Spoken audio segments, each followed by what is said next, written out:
Derivatives trading involves substantial risk of loss and is not suitable for all investors. Past performance is not necessarily indicative of future results. So stressful when the world's on fire. Good God. I can't look at this, guys. Like, my strategy is you buy it and you hope that you got a good spot. Yeah, but we all think you're crazy. You don't fight this. No way. The markets are freaking out and you don't think that anything is wrong? Come back tomorrow and I'll lose it all. Should be fun. Good morning, everybody. It is Thursday, but it's really Friday because we've got a 3-day weekend with the 4th of July holiday, which will be celebrated on the 3rd, and that means that today we get non-farms payroll. I felt like, man, I did a good job. I've got like everything ready here today, but Spotify won't play the music again. What's wrong with you, Spotify? All right, let's sort that out. Do the charts. Well, the treasuries, they took a little dive after Warsh's comments during a Q&A session. They came right back up. But in the overnight, they are hawkish again. S&P 500 in a range. Oil continues to decline. And in fact, I'm starting to hear about, like, there's going to be a supply glut next year. Gold and silver, the higher end of the range. Copper, okay, just kind of back there in the middle again. Japanese yen, some intervention coming through here in the yen. That's a pretty big one. Not huge, but a pretty big one. And the Bitcoin actually doing okay, back above 60K. So for the non-farms payroll, let's come back over here. For the non-farms payroll, we basically want the number to be bad. We want the number to be bad. They are expecting like what, 116K? 113K versus a previous reading of 172. I suspect that we'll be, oh wait, so here's the number. Okay, we are, wow, much less than expected, 57K. The market is going to love that. Oh, are they going to love that?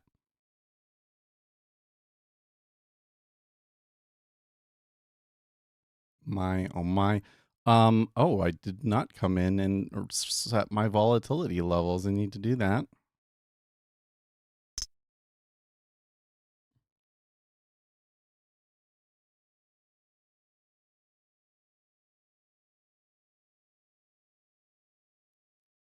Okay, so we are to the first set of lines. Block sell. Could go a little bit further.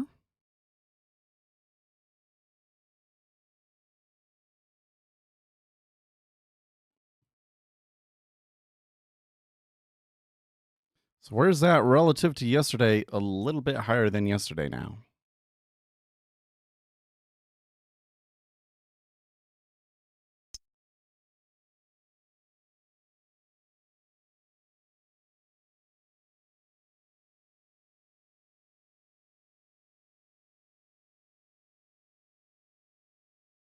Sounds like that the revisions to previous months were down as well. So we really got the best case scenario for the market, at least in the short term. At least in the short term. I don't want to say 57.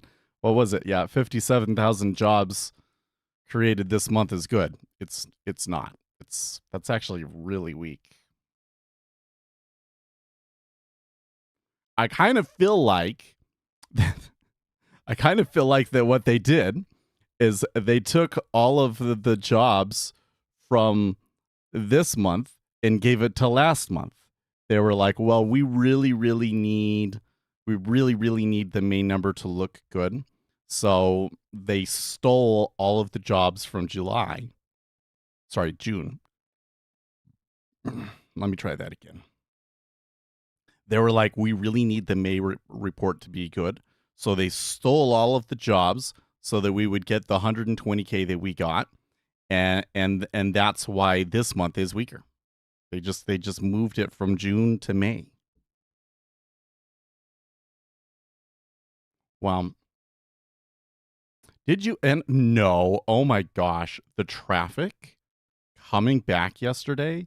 This is basically like I end work at 5. The soccer game was at 6. So I left at 5 and expecting to get home like just as it's starting. And it was probably the longest drive I've ever had. It was an hour and 45 minutes to get home when usually it's 45 minutes. So it took me an extra hour.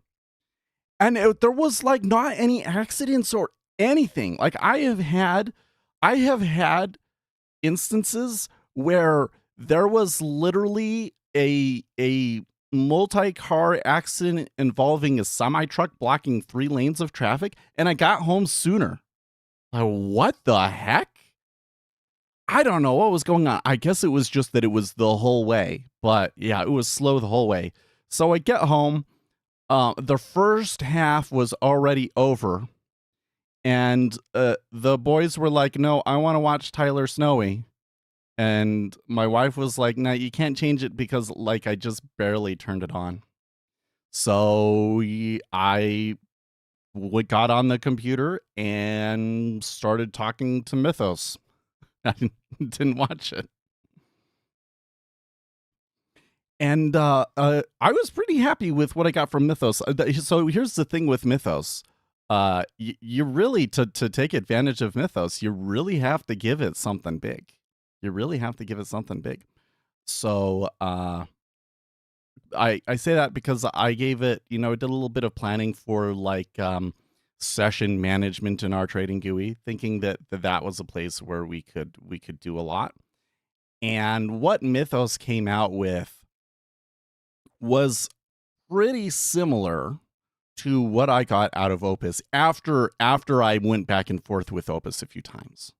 So basically, Opus plus Seth is better than Mythos. Mythos plus Seth ends up being about the same. And it's just faster. It's just faster. I didn't have to ask as many questions. I didn't have to point as many things out. It got to the same place faster. Yeah, so that was interesting. But then I also had it go through, like, do reviews of the other stuff that I'd done since we lost Mythos. And, I feel a lot better about the work that we had done. It took me a long way to get there, but it actually, so what I had to do is I said, okay, here was your branch, and then here is the branch that we did afterwards. And it pointed out a bunch of things that I knew, but I had totally forgotten about. Where it was like, well, I said this and that wasn't true, and I said this and that wasn't true. And so what you guys actually did was better than what I thought it was going to be. So that's cool. I don't know if that's Mythos just brown-nosing me or how I should feel about that, but this is the decline of the American Empire in slow motion. No, we're fine. You know what? Something that happened yesterday, not yesterday, the day before that. One of my daughters was like watching TikTok. It's summer, they're home now and everything. And like every TikTok that she was watching was those ones where it was like an AI voice reading out a story from Reddit. And they were all like insane rage bait stories, like my mother-in-law slapped me and my husband did nothing and this sort of a thing, right? Many of those stories were like, yeah, I'm going to take things that didn't happen for 500, like it's just they're rage bait. And what is it? It is social media just trying to get views. They're just trying to get views, and rage bait is like an easy way to get it. But what it's doing to you is it's just training you to be upset about everything all the time. Block cell. You train your body to go into rage faster. This is why you get these like, far left activists, and something doesn't go their way, and they throw a complete conniption fit. like in public, and you're sitting there like, how could anybody? Why would somebody do that? Well, it's because social media trains their body to do that every day, right? And so there's rage bait, but the thing that I think that social media seems to train people to do the most is to be pessimistic, right? We are risk adverse. We care more about uh the downside than we do the upside. When you lose money, you tend to remember that more than when you make money in trading. Uh, and so because of that, people respond to the negative, and you're just going to see the negative on social media more. It trains you to be pessimistic. And the reason why my mind goes to that is because I think the most common narrative that you're going to see on pessimistic social media is the decline of the American empire, blah, blah, blah, blah, blah, blah. You know, listen, there's lots of things going on in the world that I'm unhappy about. I don't think that it's as bad in the United States as it is in Europe. So I think we're okay on that. In the end, we know from the history that tomorrow will be better than yesterday.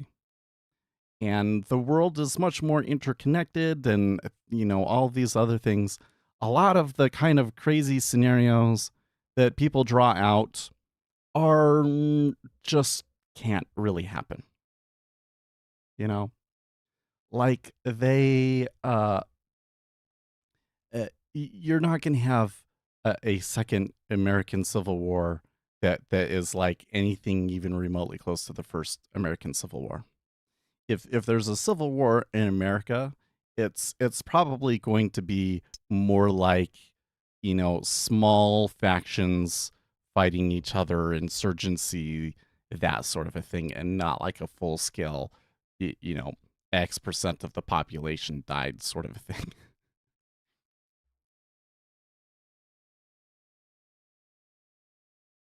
Not watching. Well, yeah, you come in here and you sit there and watch a sport that you really don't care about. Well, your child cries the whole time. Because let me tell you what, my kid, he will not drop it. Ethan will not drop it. You will just get, I want Tyler Snowy. I want Tyler Snowy. Oh my gosh, that's all they watch now. That's stupid. I wonder. So if for the uninitiated, Tyler Snowy is a duo on YouTube that play Roblox and make videos out of it. Kind of like the way that people make videos in Minecraft, like Stampy or whatever the deal is. It's a baby. Well, he's 3, almost 4, I think. Yeah, almost 4. And I was really hoping, hey, we could get some good action today. Well, we got a good move up, but you don't want to play like the initial move. Now we're at regular session +1, and we're sticking to it pretty tight. So I really think that what we're going to get is that the market is just going to stabilize here, and then everybody's going to go home early for the weekends. That's what I think is going to happen. Anyways.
So just coming over here and looking at cumulative delta. Oops, we need to minimize this. Wrong button.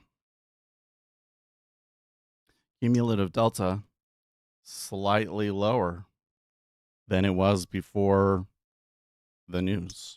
So maybe the traders were all into it, expecting it, or just taking profits. Although I don't know, because longer term positions were probably short.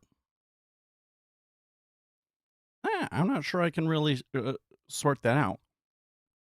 It looks like, though, you got a big steepener here going, right? Steepener across the curve. All of the volume went into the 2 and the 5. Hmm.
Here's an interesting story from Reddit.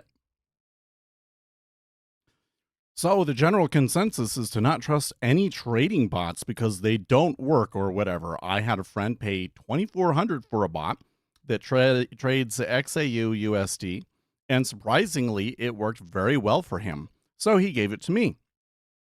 He's pretty rich, so he made over 5 figures just last month since he was able to have a bigger account.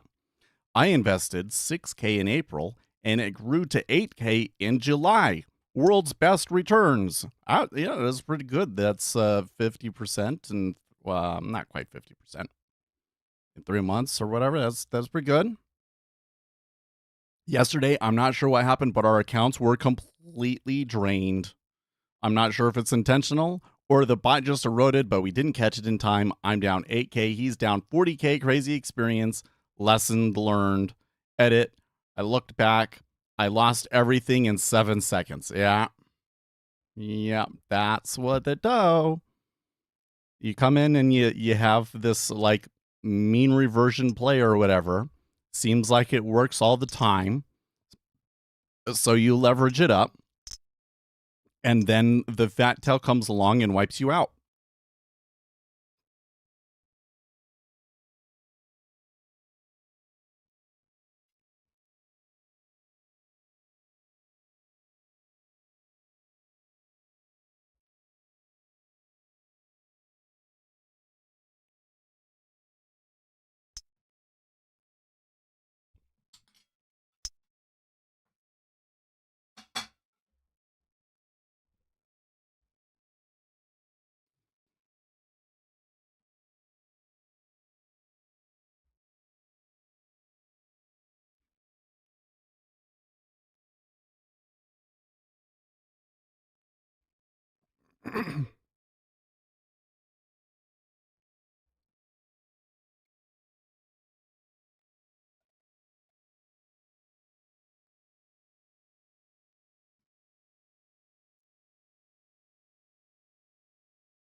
Okay, another story from Reddit I will read here for you guys.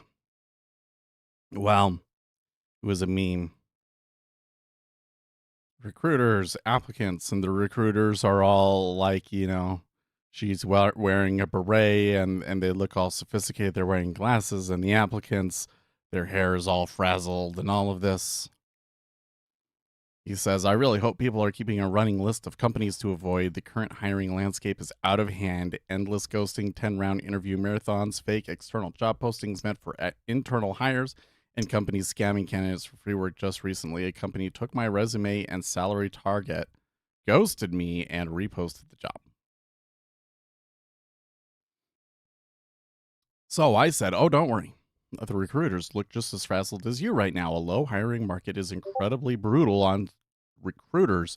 They're working on skeleton crews, and the few roles that are hiring often have issues like unrealistic expectations from hiring managers or poorly run companies overall. Yes. It is it really, like, most recruiters don't even have a job right now. All right. So somebody that is a recruiter came in and responded to me, and here's their story. As a recruiter, I truly feel bad for applicants right now. The hiring managers I support will only consider candidates from Ivy League schools and top consulting firms. We also pay below market and don't have a compelling product. I've fought this for months, but haven't been able to get any hedge. They won't even consider referrals without an Ivy League background. It's so effing stupid. Ah. One of the things that I see in the industry, well, in the world in general, is this kind of idea that, like, we want Ivy League people and we only want people that came from big tech. Nah, I don't think so. You're a small local company, uh, or maybe you're a startup or things. You don't necessarily want the Google engineer. Let me tell you something. What they do at Google is effing weird. And frankly, some of the decisions that they've made over there kind of seem to me like really bad technical decisions that they just keep doubling down on. So you get people that are not really set to work anywhere other than Google. And you go and you put them in a different environment, they are not going to be able to make good strategic decisions for you. And if they're not making the big strategic decisions like that, then you're probably overpaying them. Like what are you paying for if they're just going to write code? There's lots of people that can do that. Let's see here. Did you give up on Travis? Something that happens all the time is I'll be like, oh, let's test this robot, and then I completely forget about it. I think that if any of the trading bots were just like absolutely killing it, then I probably wouldn't forget about it. But I can't even remember what Travis did. Let's go. Let me look. How far back did you have to look back for Travis? The bigger thing, though, is that there are a lot of things that I see in the strategies that I've written. Let me back up. I don't expect any of the trading robots that I've made in NinjaTrader to be profitable traders, or at least to make enough money to really be worth running them on real money, because you're limited in what you can backtest. Basically, you've if you're just limited to price, there's very, very limited edge that you can pull out of that. And so you have to use my indicators to come in and do things like backtest market depth data. But then when you get into the market depth data, you have to, there's kind of more sophisticated hidden Markov model regimes and other things like that. So basically, it's not enough to just say, I will add order flow on top of it, and then the robot will be successful. You also need machine learning. And that's why we're building our own platform, so that we can have the machine learning, because some of the decisions that NinjaTrader has made make it very, very difficult to implement those sorts of things. But we're pretty much there. Well, I wouldn't say we're pretty much there. I'd say we're about halfway there. Right now on the platform, I'm kind of focused more on the human tools, the things that when we go back to our acronym Nirvana. Do you think I can remember what it stands for? News, instrument. I can't remember it all because too many of them are weird. News, instrument, risk management, volatility.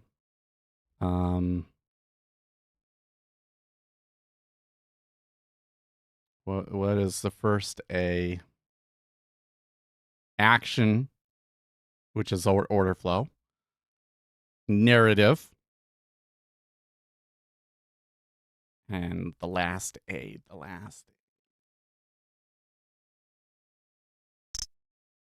Anyways, you got to have all of those things in there, right?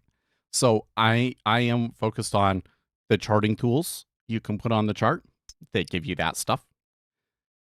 Then I need to go back and do like the data caching and all of that sort of stuff.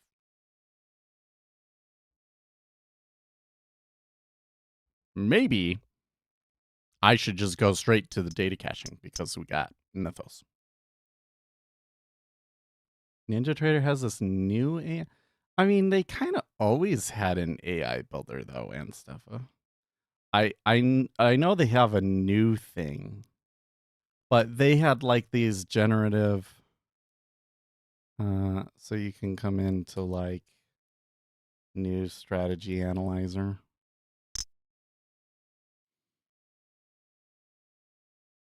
And there's this AI generate. And it will come in and you can tell it what indicators and patterns to incorporate.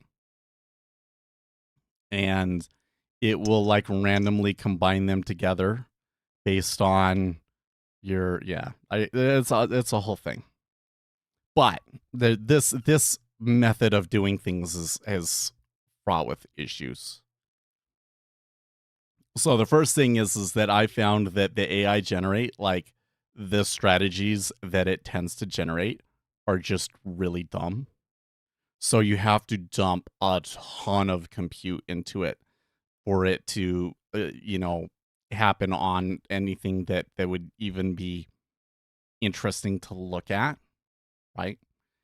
And then you kind of, what ends up happening is because you have to put so much compute into it, you end up overfitting and you get something that like works for a week and then blows up. So it's interesting, but it doesn't really work too well. I'm sure that a lot of platforms are getting into like, the AI writes something for you. I tell you what, on my platform, because it's Python and you get NumPy arrays and things like that, it can and the interface between the Python and the Rust, at least on the Python side, is really, really simple. You just get one object with all of the methods and data in it. So the AI can just do anything you want, and it can make really, really sophisticated things. Like, was it last week? Was it last Friday when we got the hidden Markov model working? It did it within 5 minutes. That was crazy. Travis was around COVID. Okay. Did I close my NinjaScript editor? I had opened it up to look at what Travis did. I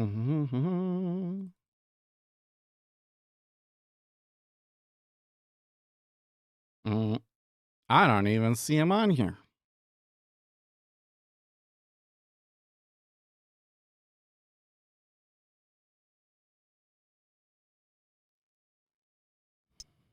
I guess if it was around COVID, it might have been before I built a new. No, because I think I built this machine just before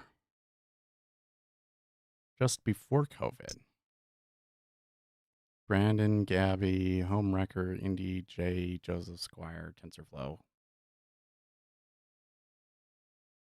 Yeah, I don't know. I was showing somebody the other day. I had totally forgotten about this. I think we did this on stream.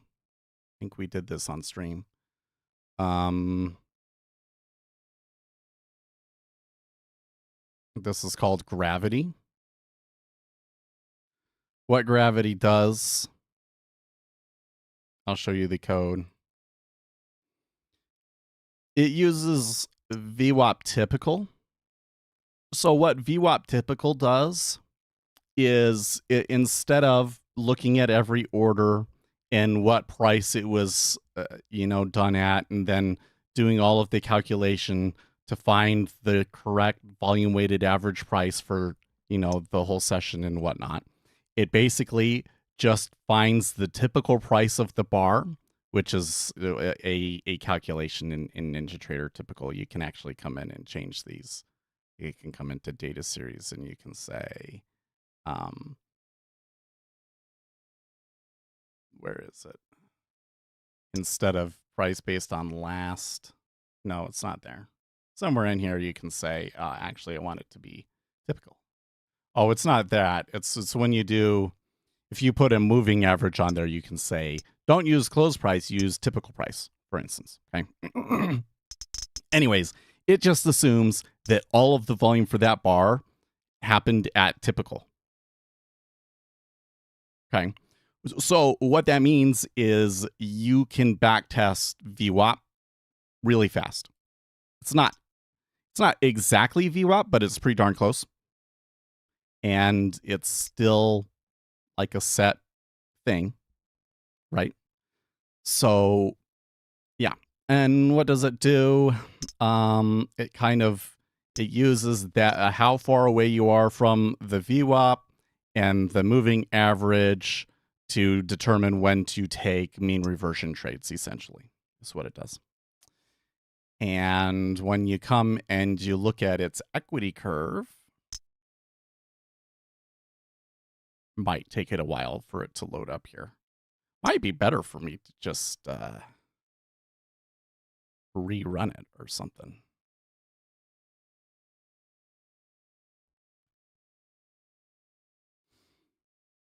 There you go. So what does it look like? Well, for the first 6 years in the data set of running the strategy, it doesn't really look like much of anything. And then after 2020, it's like, oh my gosh, this works so great.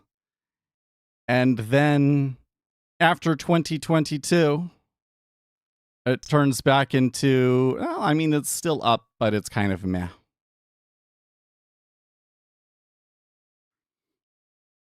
So I like this one. This is an example of a strategy I can show you that like straight up over a very, very long time period makes money. But I wouldn't really recommend trading it. Your profit factor is 1.04. Your Sharpe ratio is 0.18. So like you're really not getting your money's worth. You're really not getting your money's worth for the amount of risk that you're taking on. But if all you cared about is making money, then I guess, what does it say here? What is that? I need to change it to dollars. Max drawdown 50,000. That's on one contract. On one contract, maximum drawdown 50,000. But you make almost 300,000. So up to you. Up to you. I'll show you the code again real quick. That's the code. You take a screenshot, go trade that. Do I have any of my funky? Yeah, I do actually. it's oh, okay, no, it's a regular strategy. I do use ATR. Block I sell. do use a time to take a trade. Only take after today's trade time. I use set stops and targets, so you can kind of mess around with those things. Yeah. Anyways, that's not necessarily my most profitable strategy, but let's see here. If I come in here, what's the best sharp that I have? Oh, yeah, but that's only 100 trades. Degenerate gambler. Has a sharp of 0.92. What? Wait, what does degenerate gambler do? Oh, Seth, you're so funny. Past Seth, you're so funny sometimes. I already closed the editor, so now I have to open it up again. Strategies. There's Windhawk crashing again. I don't know what I'm gonna do about Windhawk. I gotta look into that.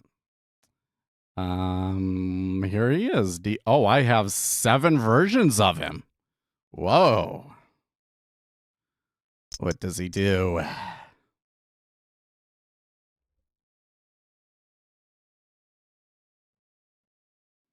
He trades a Fourier series.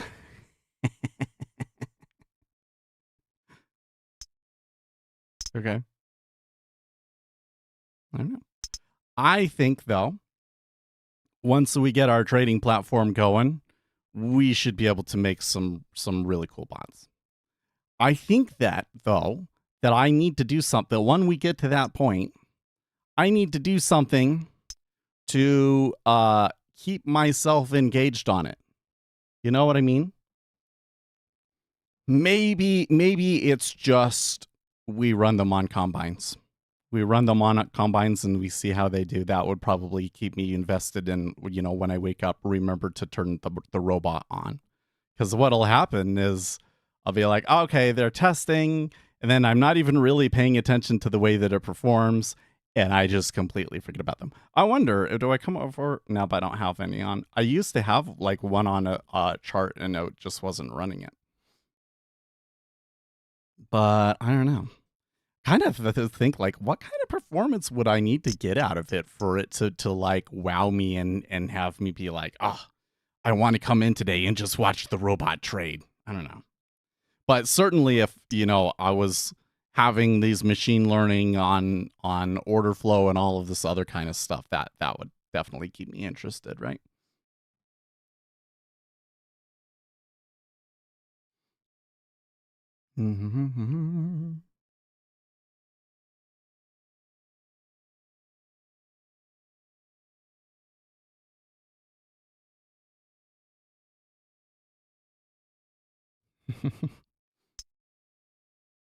There is a remote labor automation test for large language models. Babel scores 16% on it versus the previous best 8.3. Must be a tough test.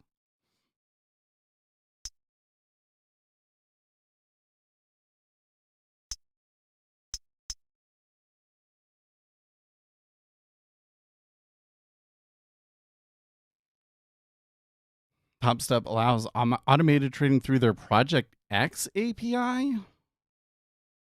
You can't just do automated trading through NinjaTrader with TopStep?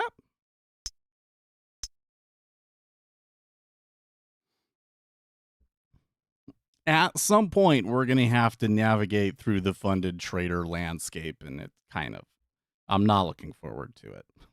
I'm not looking forward to it. Like you were going to have to get something where like,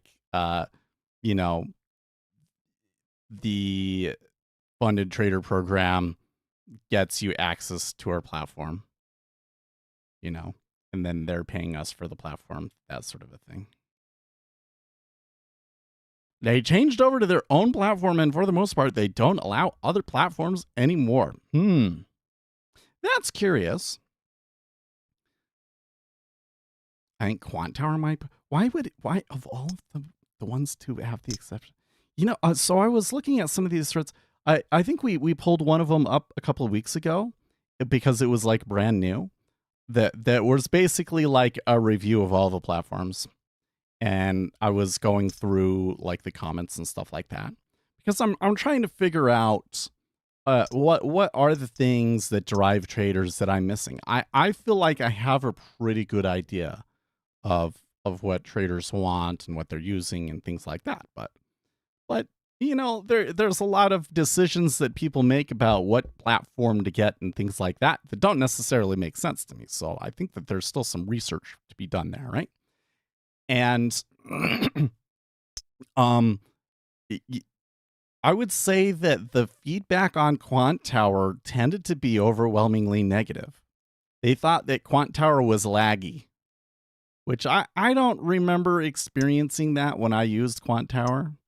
But I definitely kind of thought that it was like, well, it has everything that you need, but I just kind of feels like meh, you know? I don't know.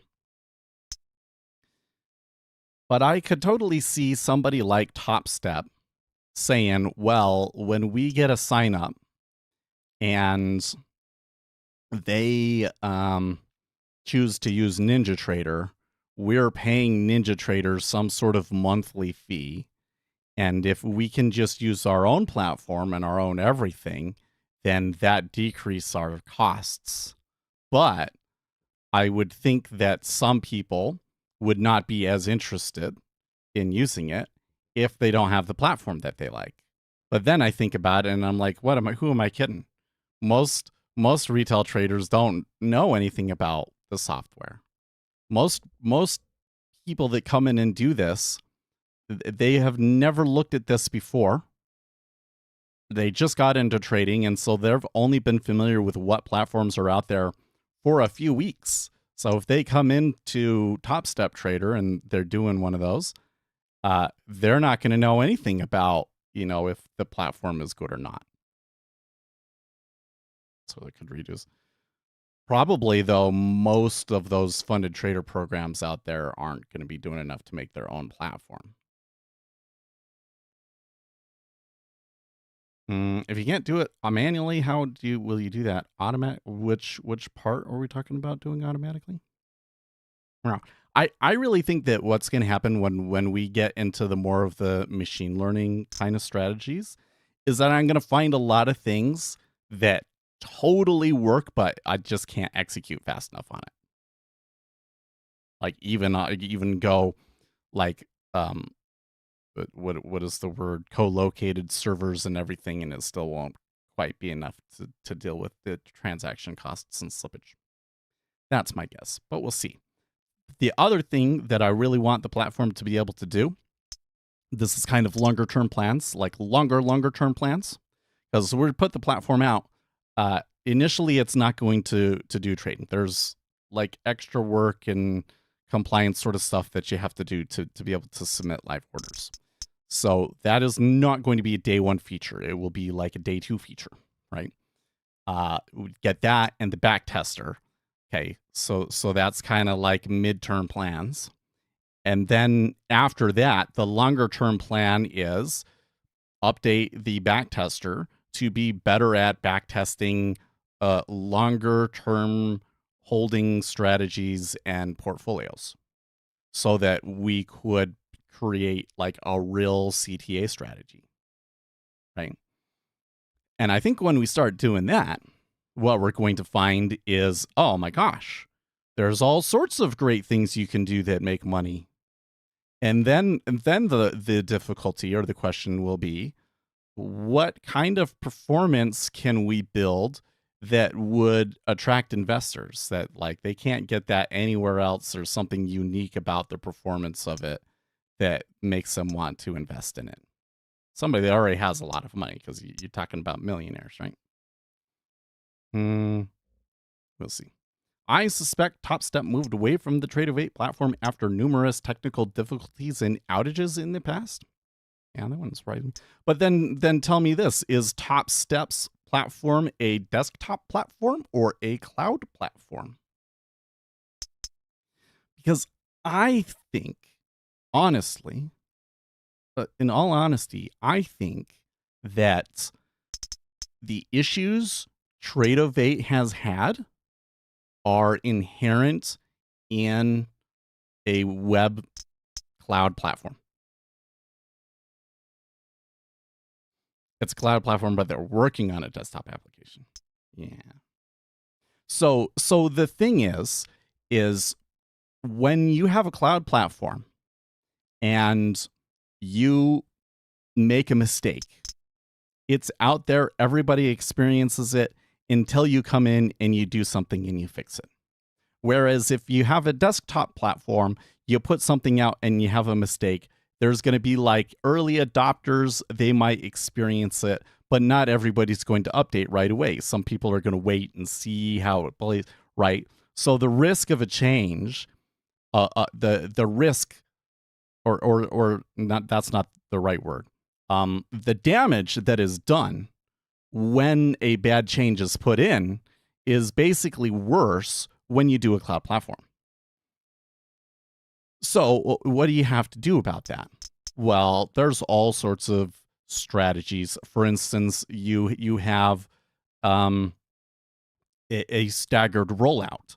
You have your customers, you have multiple servers that the customers are connecting to, right? And you only roll it out to one of them, so that only part of the customers are affected by that change. Or you put literally everything behind feature flags and then only turn on the new feature flag for certain people. So that, again, when the problem happens, only the people that have had that feature flag enabled that have the problem, right? And so there's ways to deal with it, but it requires engineers to know what they're doing, and it requires a strong site reliability culture, and site reliability engineers are expensive and yada, yada, yada. That you're just not going to get especially not a prop firm that really has that.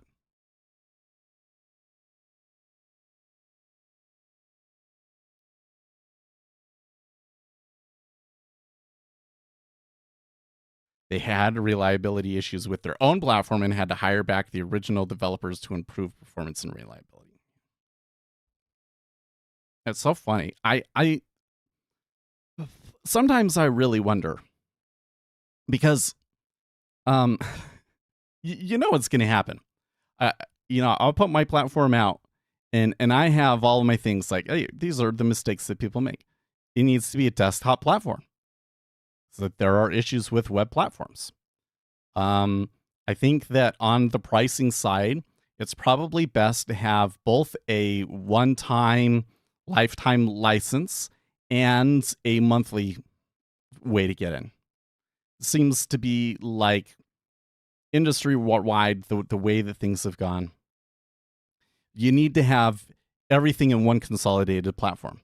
Nobody wants to go in and pay one fee for their trading platform and one fee for their back tester and one fee for their trade journaling bits, and right, you need it all in one application. So you just pay for that one application and it takes care of everything that you need for trading. So then you just have to worry about this is the platform that I want to use, and here's my broker, and then they kind of help you figure out the rest, right? You don't want this like split up thing, right? So I have all these things, and then probably what's going to happen is I'm going to release it and run into some other kind of issue that I don't anticipate. Because it just seems to me like I watch many of these players, some of the things that they do, and I'm kind of like, well, that's not going to work out.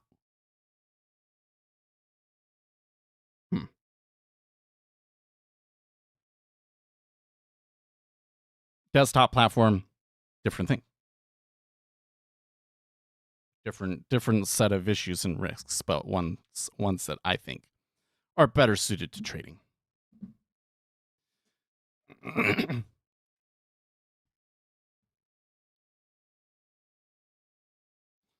But yeah, part one of the things that we're definitely going to have to do is, start approaching prop firms and say, hey, we want your platform to be available on your funded trader program. So, we'll charge you $10 per person, or what, we give them some kind of discount, bulk discount, and yada, yada, yada. But you know what? I think that I don't know. Will the funded trader programs want to go with it? Because the whole thing is going to be, it's going to help you do algos and stuff. It might increase the number of passing evaluations. They might not like that. Maybe they won't pick up our platform. Maybe that's the problem I'm not anticipating, that I just anticipated. That's going to be the bigger problem. Is that it will help retail traders out so much that the funded trader programs won't want you to use it. But here's the thing. Here's the other thing. Most of the funded trader programs are using Rhythmic. So if the individual traders want to use our platform and use support Rhythmic, you won't be able to stop them from using it. They hate algos. Some of them, I have seen some that are basically like no algos, which is wild to me. And the treasury is starting to come back pretty hard now.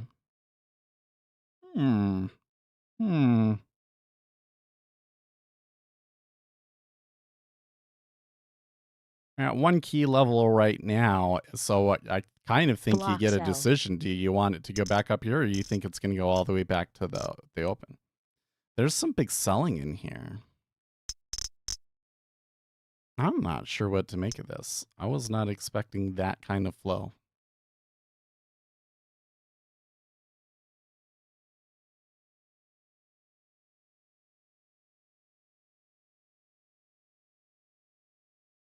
This is the toughest decision. Is you weren't expecting a major flow, and now you're getting a flow that you weren't expecting, and you're not really sure why it's coming through.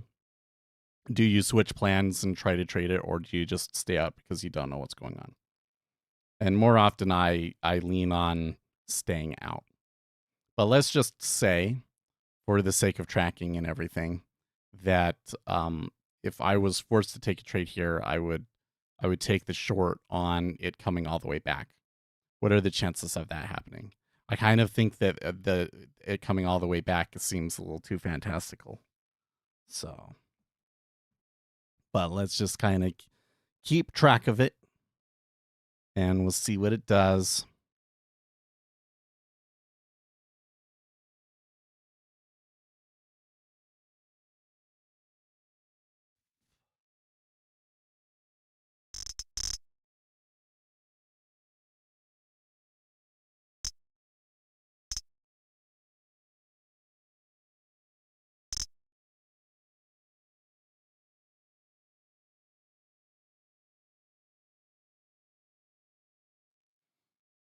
Another thing I'm thinking about is, maybe I'm wrong. Maybe you do need execution built into the platform from day one in order to really bring anybody on.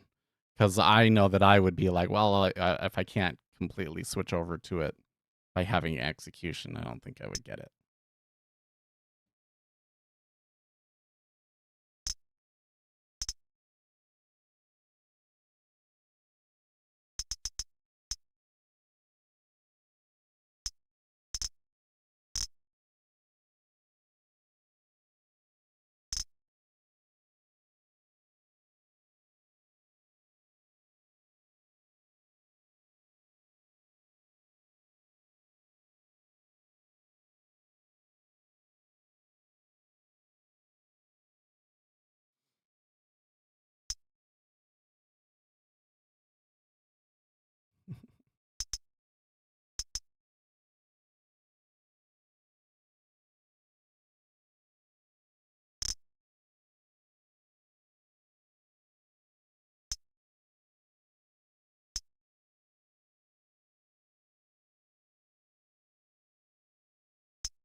Well, there was a little bit of heavy selling there. It seems like that you're getting the post-impact mean reversion period now. It wasn't huge. I think it was mostly down to like that one set of I'd say 4.5K at 17.5.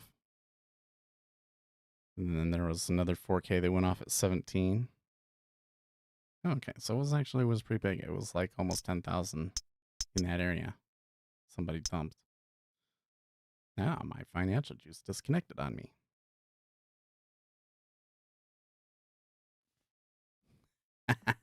Has anybody maintained a funded account for over 3 years without blowing it?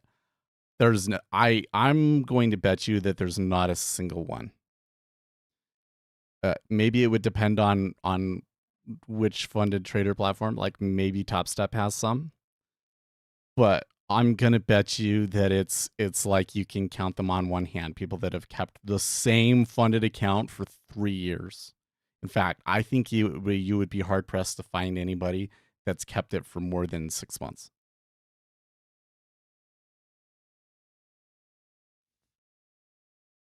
Wow, this is a really, really long post for such a simple question.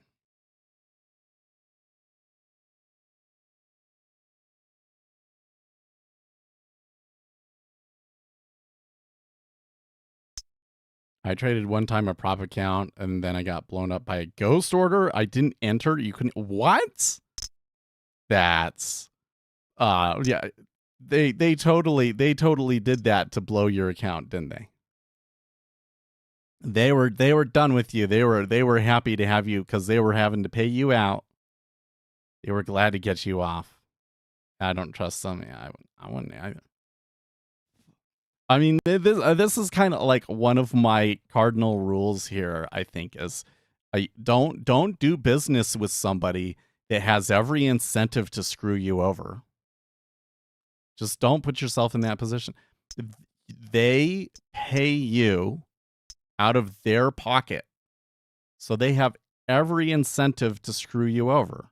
They don't want you to make money every month. I mean, there's this whole thing that like they're supposed to take X% of it and stuff like that. But if you're not trading a live account, none of that makes sense.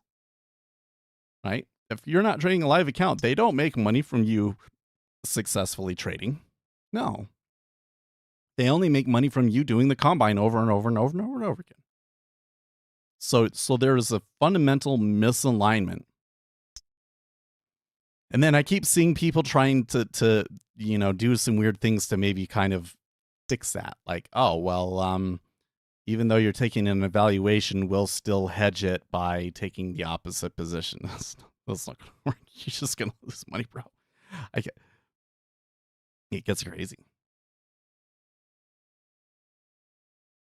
When you get into like on the floor, I think one of the things that was really advantageous about when most of the trading was done on the floor was that you'd have these locals, they knew their market, they knew what was going on, and you had the banks and they had to do business. And the banks didn't want to just come in and screw over the locals, because if they did that, there wouldn't be any liquidity to trade with, or next time, you're right, people will remember them, and next time they'll say, oh, I'm not going to trade with you. You screwed me over last time, right? So having that like face-to-face interaction kind of encouraged them to play fair. And I genuinely believe that part of the incentive for moving over to electronic markets was so that they could pull their shenanigans without anybody really knowing who it was. Because when they did that before, then people just wouldn't trade with them. That's why I don't think you will ever see a market where there is a trader ID attached to every order that everybody can see. Because then people would go and say, oh, this guy usually trades big meta orders, is trading again, and guess we better get ahead of him. They don't want you to know who it is or what's going on.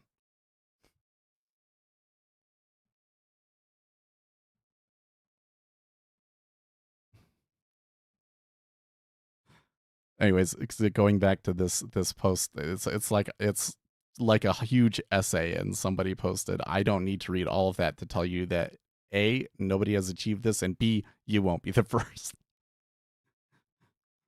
What is that? I'm curious. I'm building an extremely serious quant infrastructure to deploy dozens of trading strategies across many prop firms. My goal will be to have high stable returns by having hundreds of thousands of small size trades year over year over many assets, but a tiny but real edge. But this will not be HFT arbitrage or any and thing. My trades will have average durations, probably at least 90 minutes, like 15 hours, simple exits, just many trades. Yeah, this is not going to work, bro.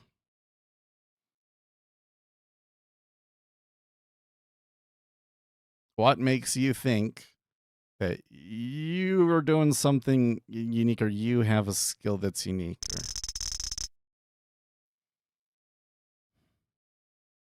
I think that I have a unique edge because I come out here and I do my thing, and I don't see anybody else here and I've been doing it for years and years and years, and literally nobody else is doing it. And I'm like, why aren't they doing this? And nobody ever does it.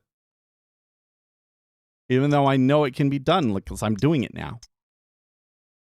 Yeah, I guess I do have, for whatever reason, some unique set of skills.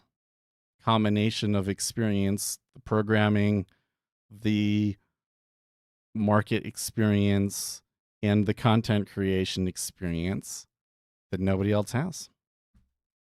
There's other creators out there. They haven't been going as long as me, and they aren't, really, really skilled software engineers. Which is why you get some of these guys that like, oh, I'm going to make a platform, and they pay someone else to make the platform, and it sucks because they don't know anything about making a product. They don't have that engineering experience. OpenAI reportedly proposed giving the Trump administration a 5% stake in the company. That's a good idea. That would make the administration be friendly to them, yes.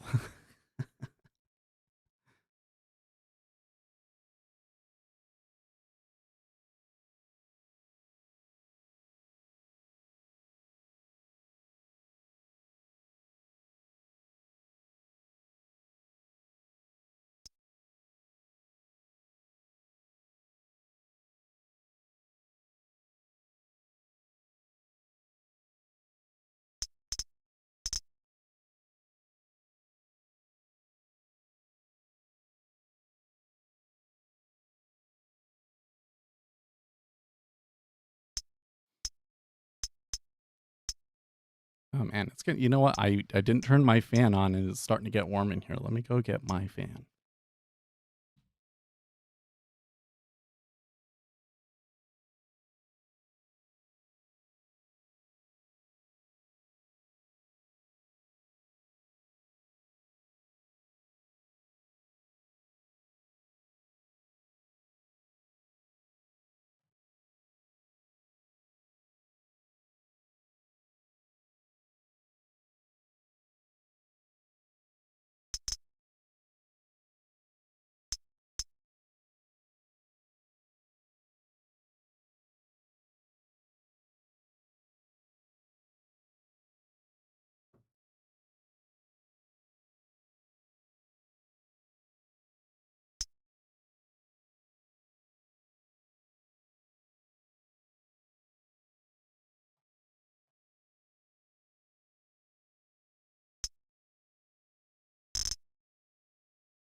Ah, yeah, that's much better. Each of these prop firms have rules engineered for you to fail. Better use a traditional futures account with micros. Yeah. And trade a less risky strategy, and understand that what you're making is going to be less than like what everybody on social media seems to be showing. but they're not going to last 6 months, and you'll still be here 5 years from now. That's why we have the group of people here on our stream that have been here for years and keep trading for years instead of just washing out. Like really, when you look at the numbers our stream pulls, because it's, like per stream, it's not very much. So it's just like 1 to 2 dozen people every day. Granted, over the course of the stream, it's maybe 100, right? But you keep seeing the same names come through. That's highly unusual. Why is it? It's because you guys know to not do the stupid degenerate stuff. You're looking for smaller, and that allows you to last longer.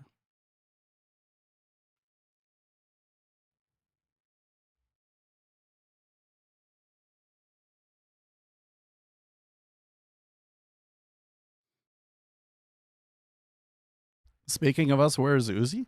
Oh, I haven't seen Uzi in, I don't know how long it's been. It's been a couple of months. He has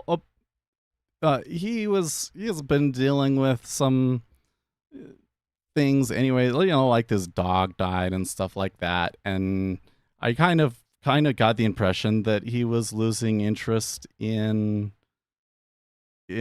futures trading in general, And there's the politics of it all and that sort of a thing. So I'm sure that we'll see Uzi again, but right now he's been taking a break. That's okay. It used to be the sort of thing that would really bother me and like make me sad. Not like it would bother me like, how you can't leave, but just like, what did I do? But I just kind of understand now that it's like, well, we're not aligned right now for whatever reason. He needs to go and do something else, and that's the way it is. And there's always going to be people there that are able to bring us what we need. I do miss him though. I gotta admit, I do miss him. I noticed it immediately when we didn't see him, but he had kind of already like disappeared a little bit, and then we started talking about him, and he came back. I wonder if he'll come back today and start talking about him. But, no. But so that's another thing that I see happen though that I think is really interesting and unique is that some of you guys will kind of disappear for a few months, and then you come back, and you keep coming back, and you keep coming back. And just from what I understand about the statistics of it all and everything, it's incredibly unusual.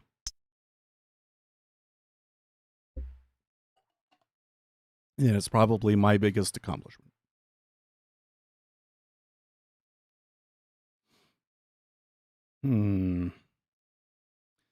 So I don't know if there was a news headline or anything. We were getting a little bit of action though, and the treasuries came all the way back up. So you can kind of see, remember when I said, well, okay, we're back to like this level. Are they going to come all the way back up or not? And it was not. They went up to the upside, right? So that's where it was like, well, I know that you're at a decision point, but that doesn't necessarily mean that I can predict which direction it's going to go. In that case. Especially non-farms before a holiday. It's like, wait.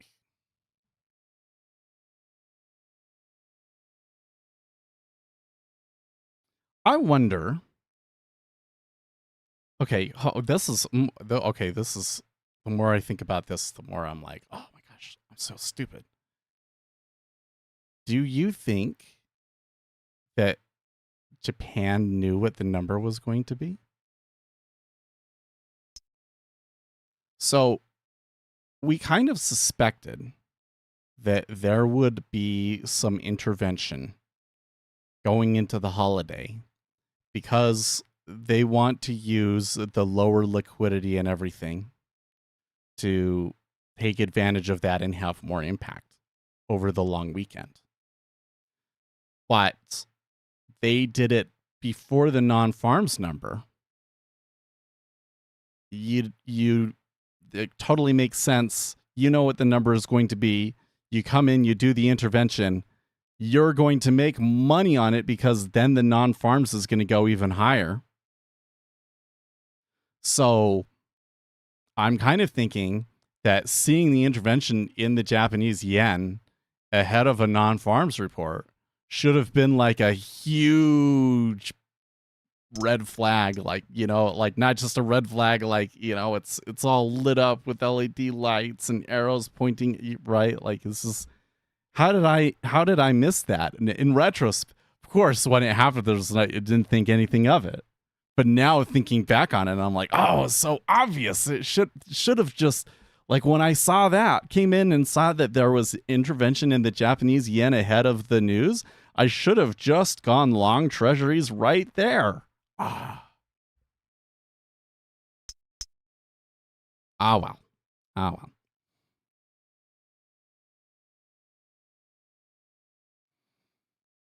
Kind of to have to think about this too. Do we think that the unemployment report will have longer impacts on market sentiment? Well, let's read Zero Hedge's story about it. In our jobs preview post, we quoted Goldman Delta One head Rich Ravatsky, who said that equities marginally want something weaker than consensus with no forward guidance. Hot non-farms payroll means hikes are in play, which is unfriendly for pockets of equity risk. Well, they got it because moments ago the BLS reported that in June the U.S. added just 57,000 workers, half the 113 expected, and the worst monthly print since the big February drop. Except for an outlier 25,000 forecast from Citi, the jobs print was below all forecasts, a 2 sigma miss to estimates. Well, let's come in here and look at it. So this is where we were at. Yeah, there was a couple that there wasn't really any that were below it. So that was a pretty big miss relative to what they were expecting. It was or let's say it was a pretty unexpected miss. Like, we thought, oh, if you get a miss, maybe it'll be like 100. Right? Okay. And yes, negative revisions are back. April jobs revised down 31,000. May jobs revised down by 43,000. Oh. So that 172 was actually 129. Okay. With these revisions, employment in April and May combined is 74,000 lower than previously reported, as Trump once again goes back to using the Biden playbook. Remarkably, well, I really don't think that it's like the president says we need the non-farms payroll. I was joking about it earlier. I really don't think that they go down and say, well, we need this report to look good, so you fudge the numbers this way. No, I don't think it's that. I think that there is a fundamental issue in the model that they are using to get these numbers that they refuse to acknowledge. The birth-death model just doesn't work. So you're more likely to get negative revisions. Remarkably, while the number of payrolls rose by 57,000, the number of actually employed people plunged by 507,000 to 162.26 million, which means the staggering gap between workers and payrolls is once again blowing out. They have a chart here. So this is something that was happening before, and then it kind of came back in and we thought that it was over with, but now we're starting to see it happen again, where you look at what employment should be based on the payrolls, but then you look at the household survey and you're not seeing the employment look as good. Employment is still really high, but they aren't necessarily quality jobs. So you get a bunch of like high employment, but like everybody's struggling. Just as ominously, the labor force participation rate plunged from 61.8 to 61.5. They show a chart of that. That is a pretty big change. So people are just dropping out of the labor force, huh? This was driven by a massive 720K drop in the civilian labor force, which dropped to 169K from over 170 million. 169,358K. Anyways, I shouldn't get too focused on the numbers. I know that when you're listening that you can't keep track of all the numbers in your head like that, right? It pushed the unemployment rate lower to 4.2% from 4.3%. I see. Because they just dropped out of the labor force altogether. Does it indicate? Yes, this is a good question. That usually comes later on in the analysis. So let's continue reading. By race, the unemployment rate saw a modest increase in Latino unemployment rate. Among the major worker groups, the unemployment rate showed little or no change in June for adult men, adult women, teenagers, and people who are white, black, Asian, or Hispanic, although those have increased for 3 months in a row now. Okay, so I guess what you're looking at there is that some of that effect is still the Trump administration is going really hard on deportations and so forth. And so a lot of Latino workers are leaving or dropping out of the labor force and whatnot. Okay.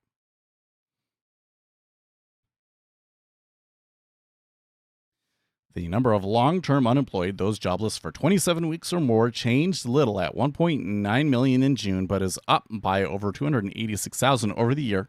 The long-term unemployed accounted for 27.3% of all unemployed people in June. Yeah. I already talked about that. Number of people employed part-time for economic reasons changed little at 4.7 million in June. These individuals would have preferred full-time employment, but were working part-time because their hours had been reduced or they were unable to find full-time jobs. The number of people not in the labor force who currently want a job is 6 million. Those individuals were not counted as unemployed because they were not actively looking for work during the 4 weeks preceding the survey or were unavailable to take a job.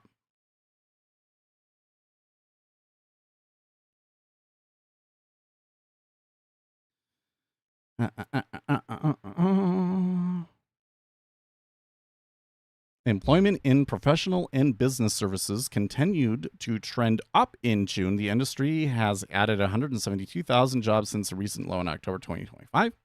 Social assistance added 25,000 jobs in June, primarily in individual and family services. Over the prior 12 months, social assistance had added an average of 16,000 jobs per month. In June, the employment in healthcare continued its upward trend, plus 22,000, but at a lower pace than the average monthly gain over the prior 12 months. Hospitals added 9,000 jobs. Leisure and hospitality employment declined by 61,000 in June, reflecting weaker than unusual seasonal hiring. Thus far in 2026, employment in the industry has shown little net change. Employment showed little or no change over the month in other major industries, including mining, quarrying, oil and gas extraction, grass extraction, my tongue, work, manufacturing, wholesale trade, retail trade, transportation and warehousing, information, financial activities, other services, and government. Okay, so it's not tech. You know, I've seen these data that kind of suggests that the industries most affected by AI are actually the ones that are hiring and wages are increasing the most. Yeah, anyways. And last but not least, the most damning aspect of the jobs report was once again below the surface, where we find that while part-time jobs dropped by 53K in June, the number of full-time workers collapsed by a whopping 514K. Once again confirming that the composition of the U.S. labor market remains terrible.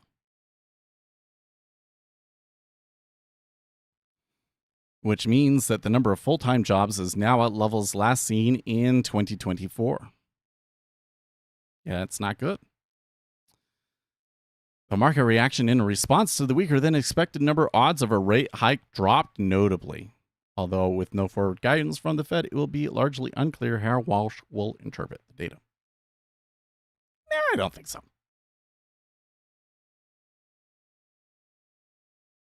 It's probably like they're not likely to do anything until August, and by then it will be more clear if this is like an emerging trend or if it just stays where we're at.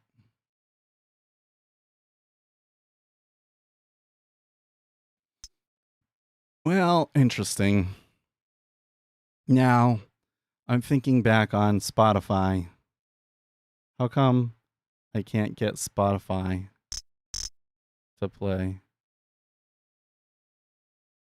Hmm?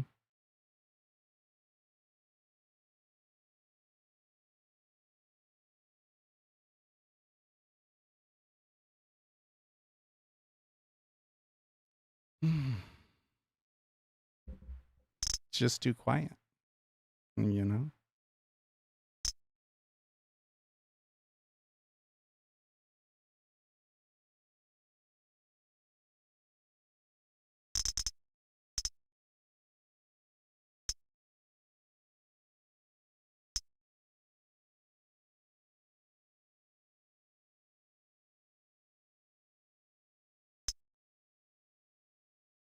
Mm.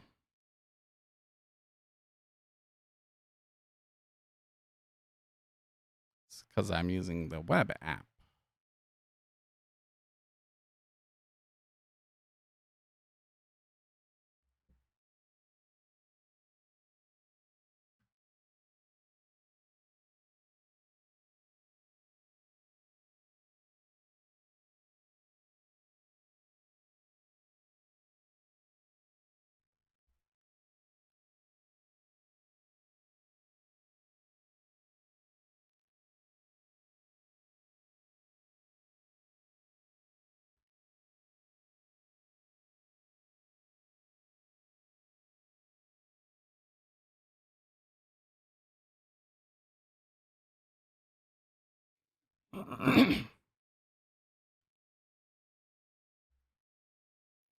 Spotify is super going to crap for lots and lots of reasons. Time to start thinking about joining another music club instead. Try out SoundCloud.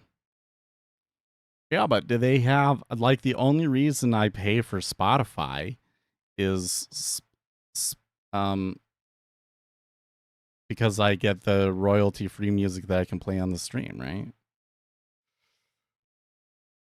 So if SoundCloud has that, then maybe it's a different thing.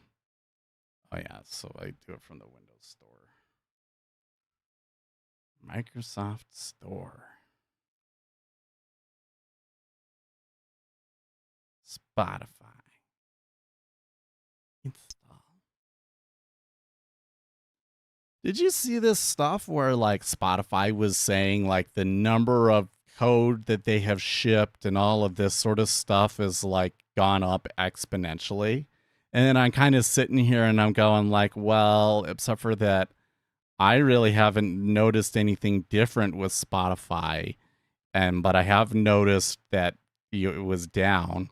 Although I don't know if that was Spotify's fault or my ISP's fault. So, like, are you actually creating features or are you just creating problems? You know, I wonder.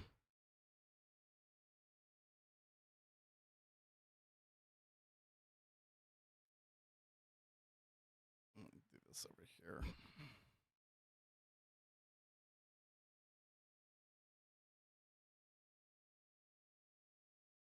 Where do you scan the QR code?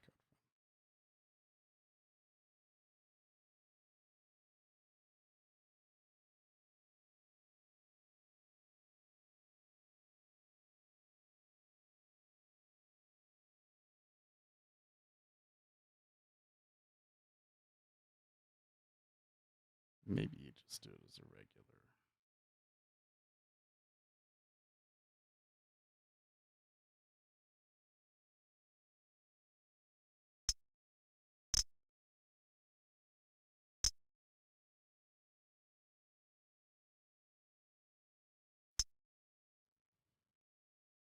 Okay,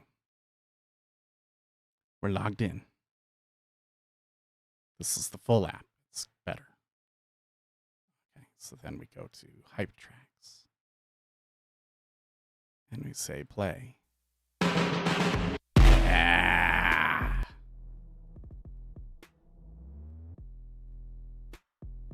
Good stuff. Did I see a new San Holo track? Yeah. No. I swear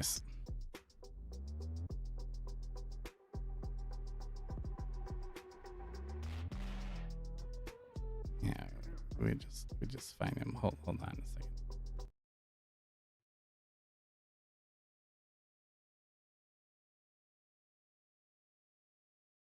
Yeah, there is a new one. With T-Pain. Oh my. Hold on. You can't listen to this. I have to listen to it.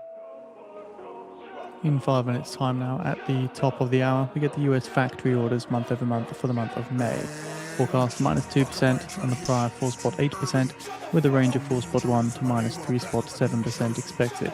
We also get the revised durable goods numbers.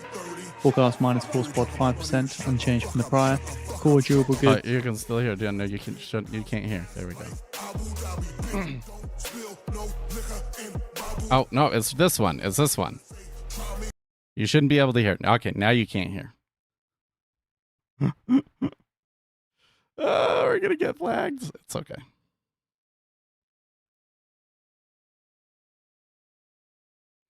I don't know. This isn't really San Holo-ish to me. And oh, he is just saying shut the F up over and over and over again.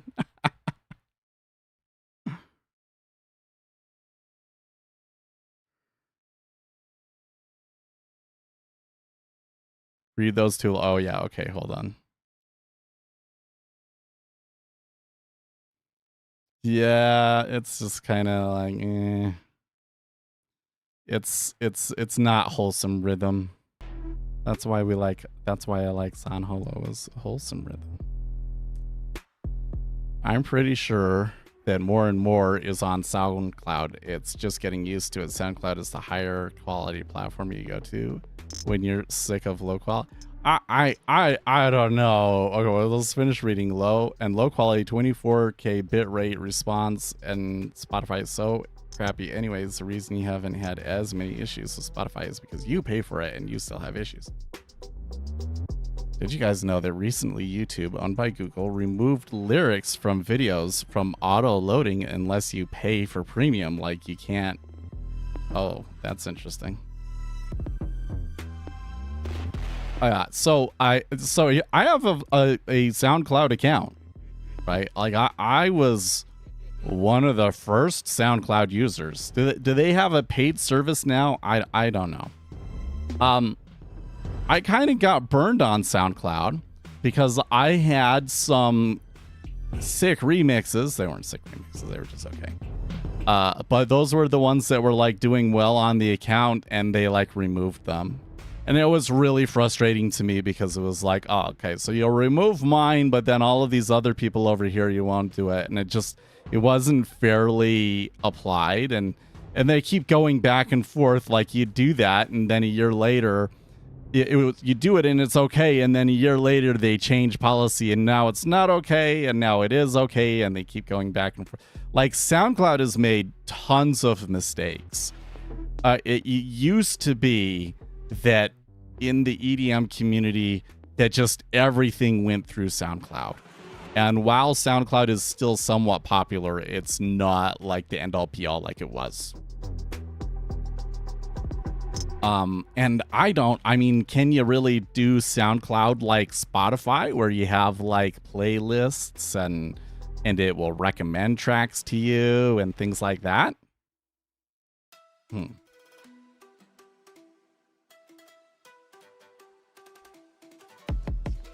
It's also interesting that you talk about the 24K bit rate and everything, because most music that you get out there is 16K bit rate, and 24K bit rate. I don't know. I have to go back and look. I think that people have done some studies where, like, can you tell the difference, and people can't. But when you compare them together, you can definitely hear a difference.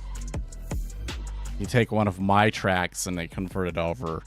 I always hate the way that it sounds in 16K, just because I was so used to hearing it in 24K.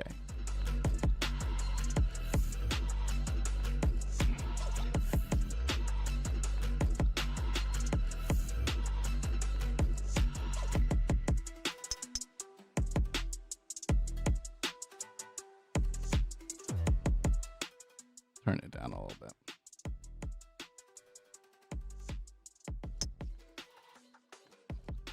I can't remember the exact numbers, so I can't. Well, my recollection was that the Spotify quality was more about the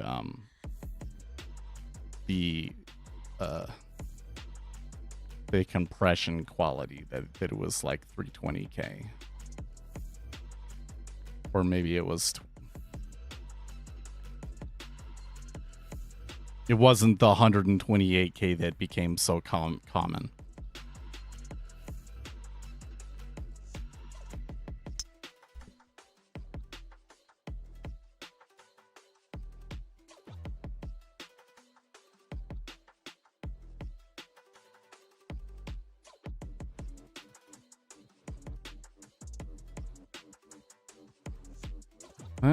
Kind of gets me into like, I should make music. Like, you know what? I learned a lot.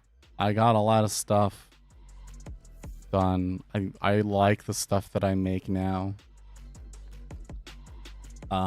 If I really put as much effort into making music as I've put into trading, probably would have somewhat of a music career by now, right? But I gave up on it because, well, it wasn't that I gave up on it. I switched over from making music to try and release it and everything like that to making music just to enjoy making it and keeping it on my machine, because I kind of realized that the whole industry was screwed. That the artists, even the best artists, weren't really making much money from it anymore. And Spotify, quite frankly, is probably one of the biggest reasons why it went that way.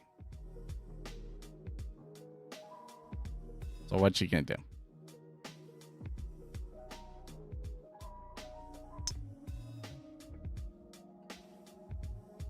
Also, I say that, you know, like, I don't know if the Spotify recommendations is necessarily a big feature for me, to be honest with you.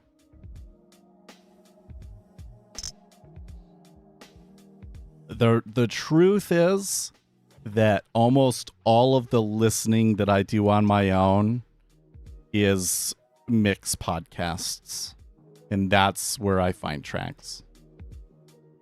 So I've got like 5 or 6 podcasts I listen to. They weren't making money on internet. Yeah, but well, back then you could still make money from selling CDs.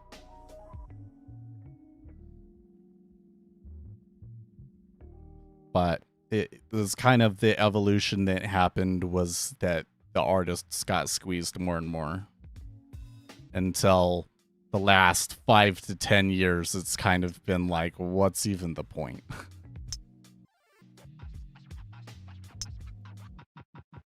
Yeah, but after CDs, but the thing was is that the artists never got directly paid by the CDs, right? The artists got paid by the label, right?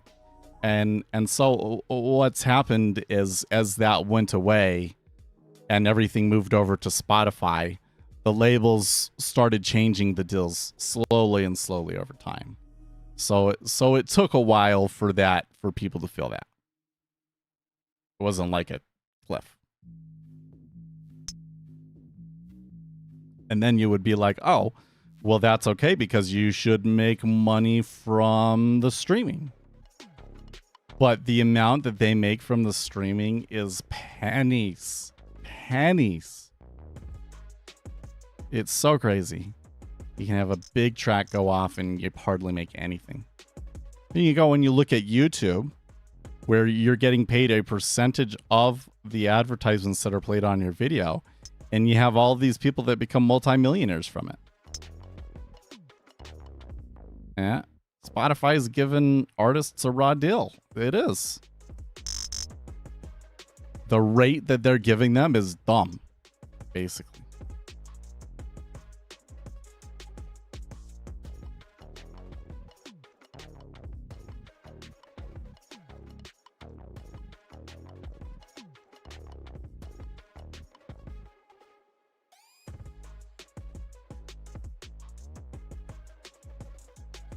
Checking Zero Hedge to see if there's any good stories. Not really. I kind of want to get in on the... Something that's bothering me in the trading platform thing is I've said, like, okay, I need to deal with session. I don't like the way that Ninja Trader deals with session. I think we can make this so much better. And then I write it all out, and it just seems too simple. It's like, I feel like that there's way more features than that I can add.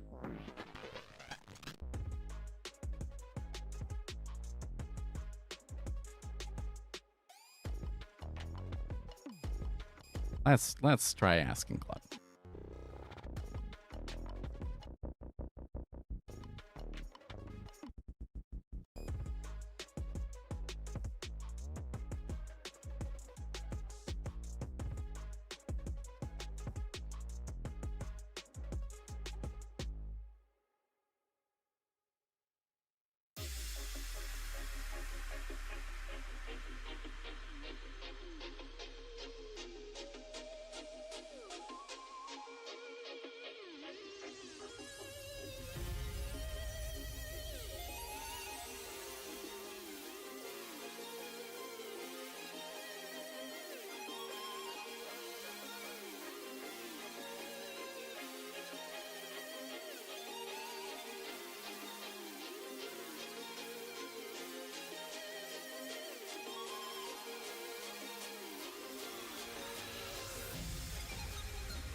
All right, Fable, do your thing.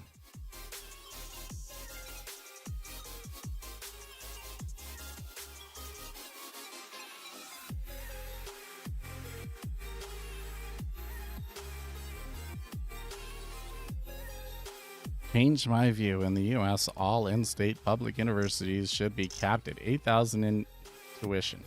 Why is it that when the average person doesn't like the cost of something, that their solution is, oh, we should implement price caps?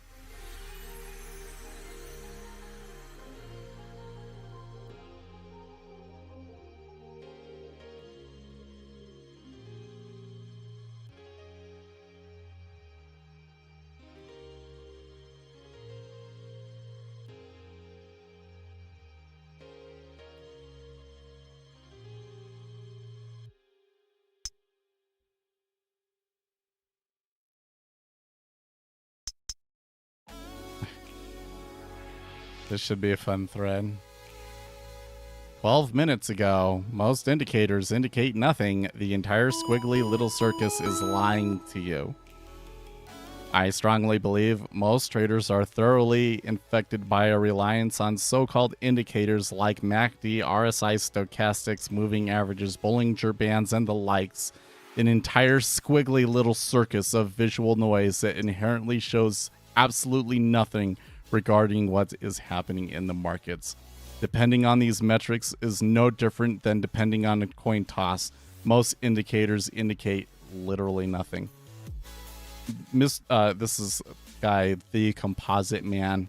I'm enjoying your writing style here. I think that you should go, a little harder, like depending on these metrics is no different than depending on a coin toss. You should say Depending on these metrics is no different than trying to predict the future by inspecting chicken entrails. That's what I would say. Okay, but he's going to say here's why. Let's see if he's correct about why.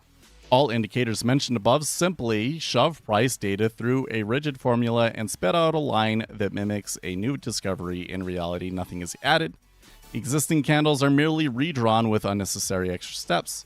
When, say, a 14-period RSI is calculated, that output contains zero knowledge outside of what is already sitting in those 14 calendars. It has not scouted the market, it has not sniffed out hidden liquidity, has zero concept of where institutional buyers reside or what order flow is about to dictate.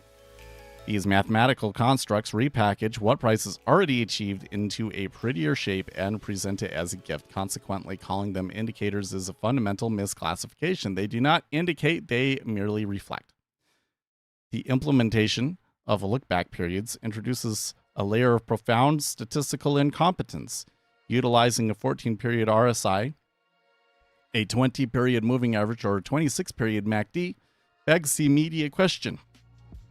Who universally authorized these specific numbers? Formulating financial decisions off an arbitrary trunk of the past while crossing fingers that it translates to the future is sheer delusion.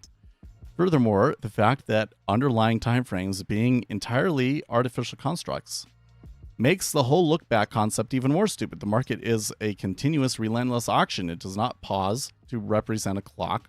Applying arbitrary mathematical look-back period to an equally arbitrary segmentation of time is intellectually bankrupt methodology. Oh, what's going on in the treasuries here?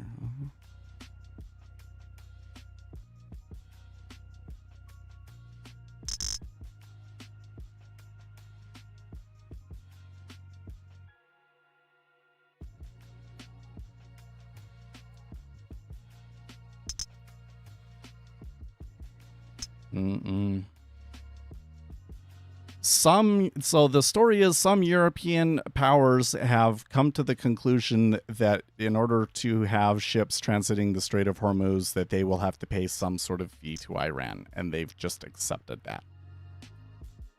United States is not going to accept that. You don't understand. It is the United States considers freedom of navigation of the waterways existential. They will nuke Iran before they allow the freedom of navigation to be threatened. So if Iran really insists, now people will have to pay a fee. It'll just, the war will just come back. The war will just come back. And it's crazy to me that European leaders don't understand that. That's crazy to me.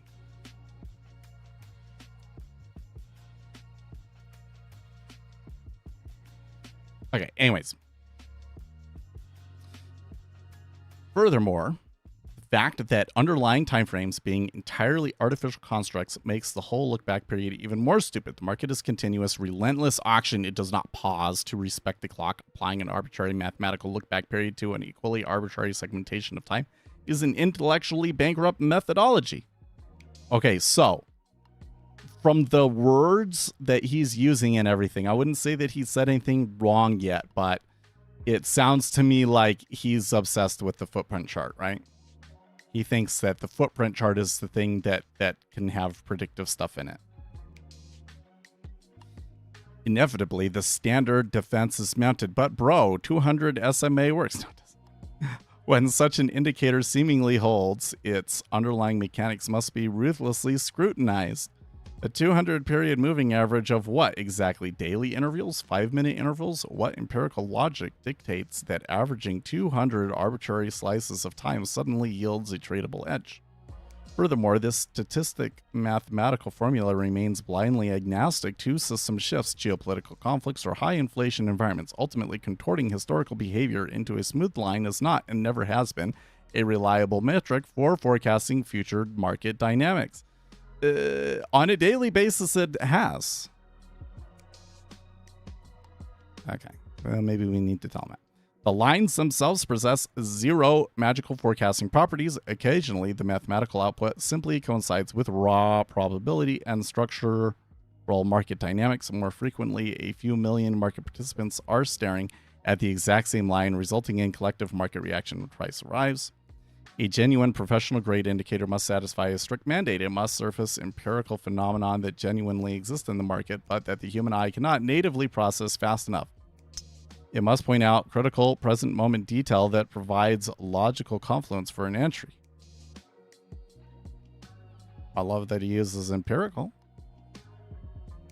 If there is a 3-tick imbalance buried within thousands of rapid-fire price updates, an optimal tool flags that exact anomaly instantly.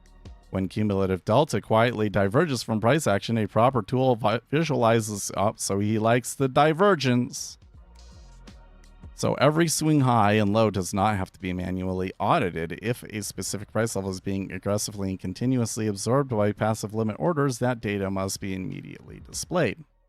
Real information is physically present in the action. It is simply too dense to see organically. Surfacing what is present but obscured is the sole legitimate function of an analytical tool. Traditional indicators fail this mandate spectacularly, opting to rearrange visible chart data into new shapes and feigning surprise when it seemingly predicts the next move. The stark reality dictates why professional analytical bandwidth must be ruthlessly allocated exclusively towards volume, order flow, liquidity, auctions, absorption, imbalance, and market structure. None of these components attempt to foretell the future through a math tick performed on an old price. They communicate the unvarnished truth of what is happening in the market right now, today, directly on the type. I'm going to disagree with you here.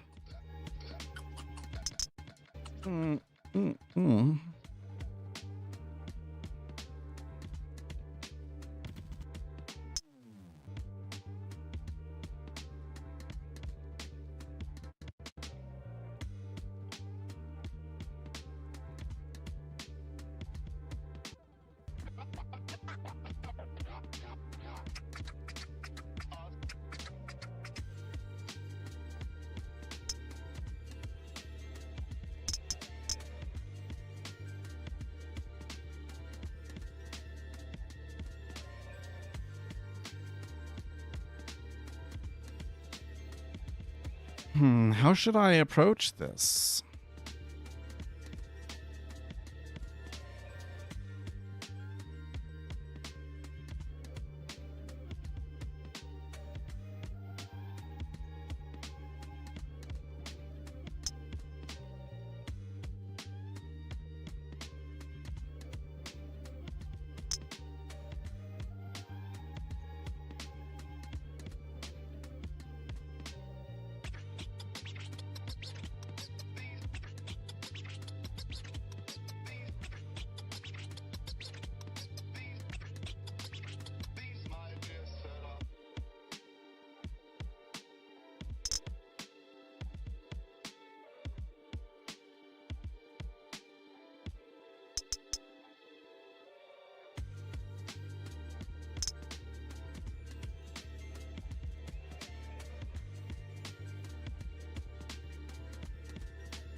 What do you think about Bookmap compared to ATAS software pack? Well, so people really like the Bookmap market depth chart thing. I kind of think that it's overhyped. Like, it looks cool, but I really don't think that it brings that much edge to you.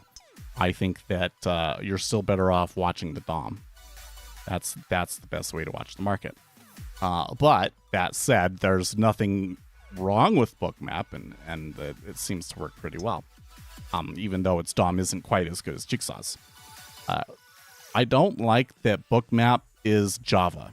It seems to me that for whatever reason, when you write software in Java, it just kind of gets this feel to it that just doesn't quite feel right. It's just like not quite native. It's not quite as slick and smooth and everything as a desktop application should be. So I've always kind of disliked Java apps for that, and that is Bookmap. ATAS, if I recall correctly, is C#, so it feels a little bit more native. I don't have as much experience with that one. I've talked to those guys a lot. They do the ATAS guys try really hard with the marketing and everything. They send lots of emails and all of that sort of stuff. But ultimately, I really think that most of these platforms, like, the differences kind of start to become marginal, right? Jigsaw is unique because it has far and away the best DOM. And they were the ones that came up with the ideas and really pioneered it.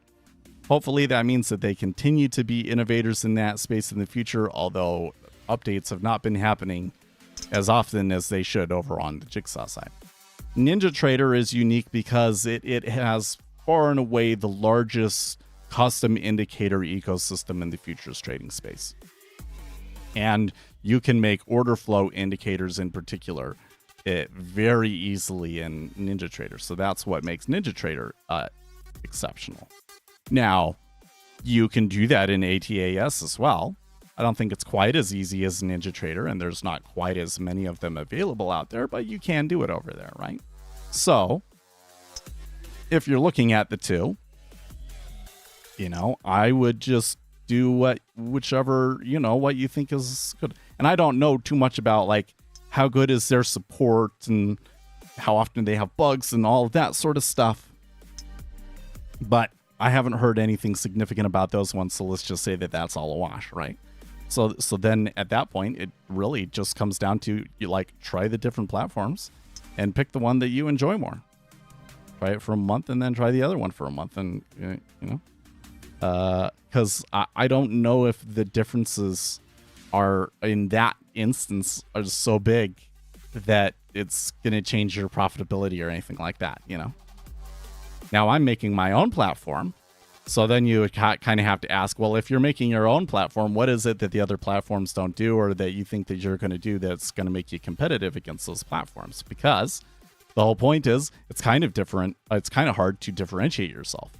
And the thing that I'm adding in is native machine learning algorithms, so that it's much easier to implement random forest, XGBoost kind of algorithms into your strategies and indicators. That's something that none of the platforms do, right? So that's why I'm making my own platform.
Mm-hmm. Thank you. Oh, well, thank you. That was a hard question because it seems like ATS is getting a lot more popular these days, though. That's for sure.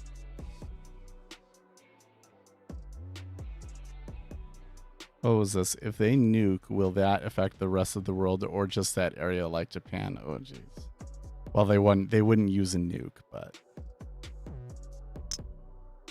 maybe if they just made the Gulf of Oman larger with a nuclear bomb, could that help? Maybe.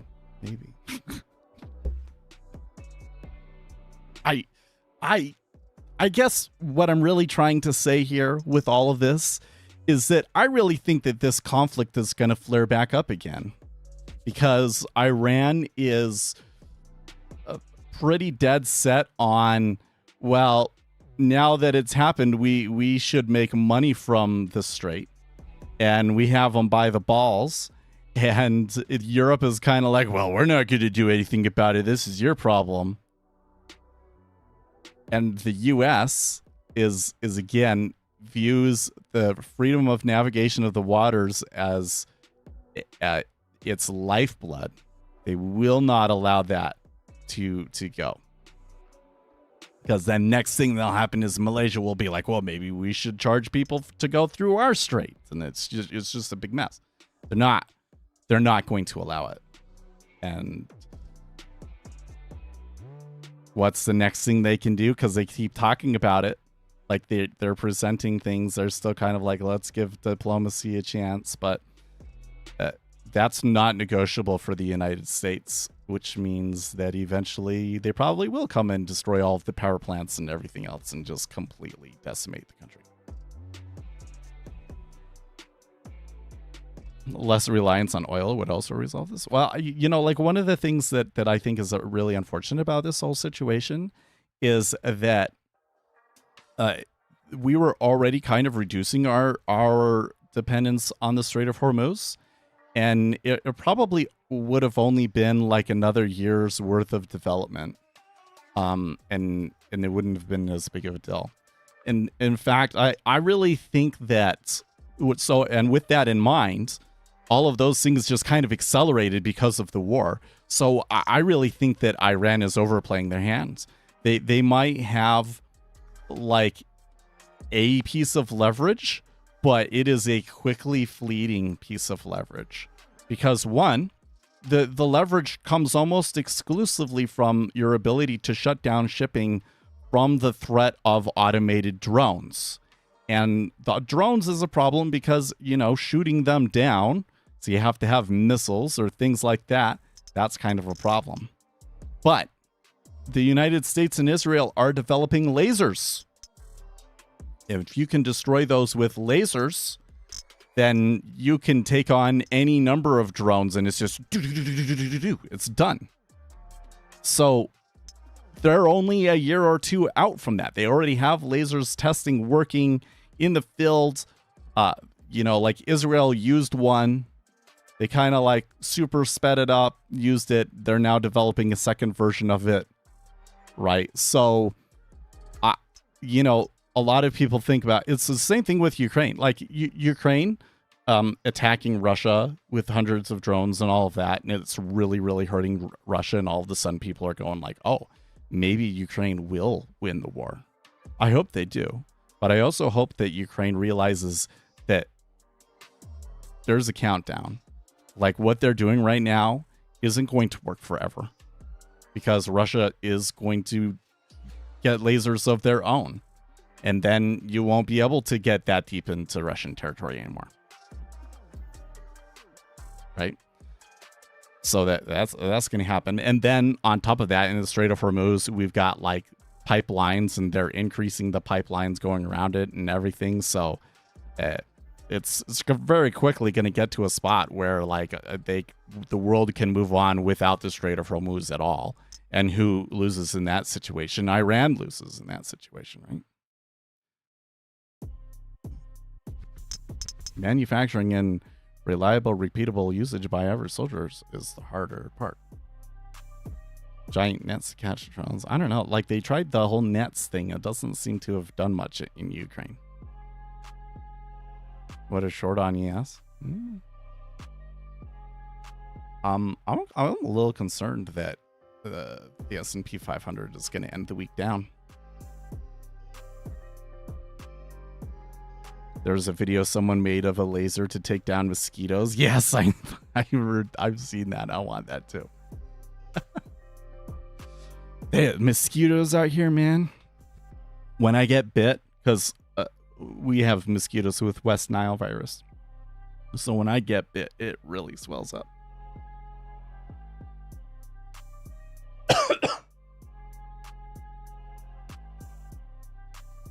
How big was the decline in ES?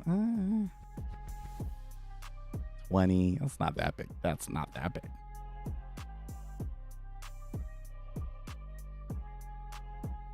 Am I reading that right? Sometimes it's hard to read because I got this light over here. 88. 60. Yeah. I wouldn't consider 20 that amazing.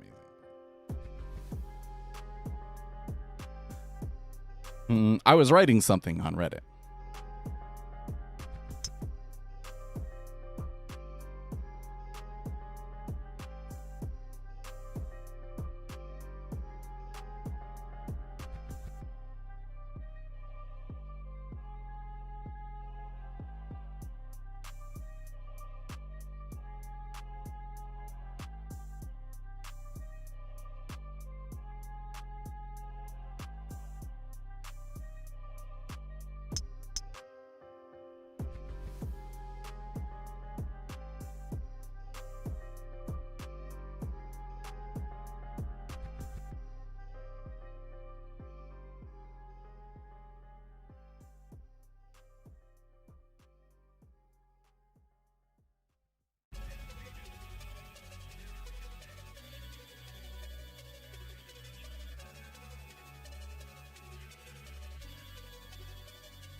Hey, Paul, just Googled the word scalper for fun. Obviously, one definition is where you remove people's scalps.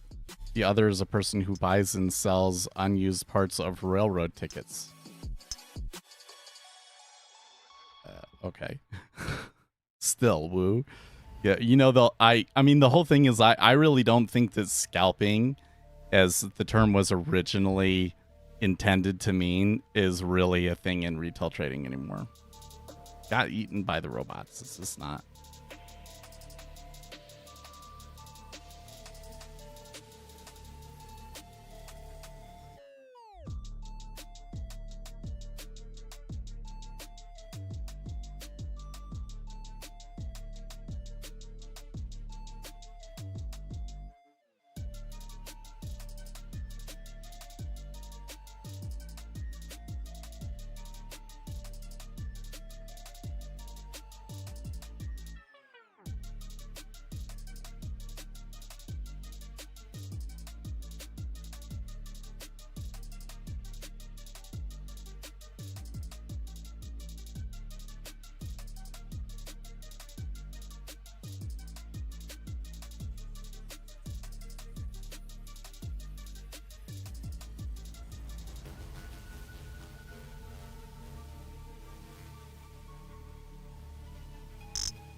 I don't see trades longer than a minute usually, and all the robots did is make price. Oh, well, okay, but have you been trading successfully for 5 years?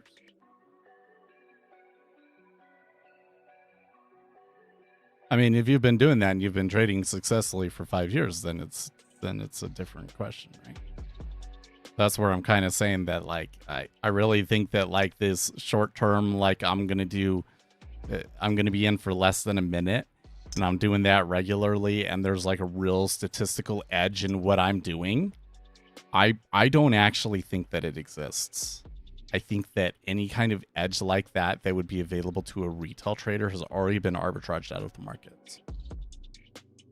And in fact, there's a gulf that there are like edges on really, really like sub-second time frames that you have to have like crazy execution to take advantage of, or longer time frames like an hour or more, but maybe even better, a day or more.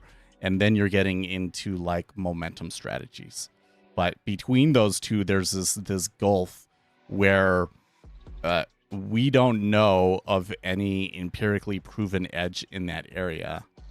And we have good reason to believe that the reason for that is because any edge that would come up just gets arbitraged away. Which would mean that you're not going to be that there's not going to be, if that's true, then what that means is there's not going to be any retail trader with 5 years of profitability from quote unquote scalping.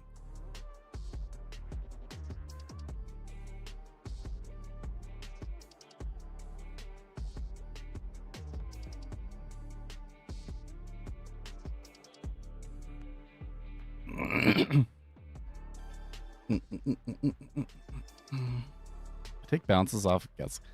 I am not really so after watching the volatility derived levels that we have, and comparing that to at least the gamma exposure levels that I've seen, I really kind of question the way that a lot of retail traders are approaching these gamma levels. Like, because from what I've seen, the markets do not bounce off of gamma levels. They go to gamma levels and they screw around with them.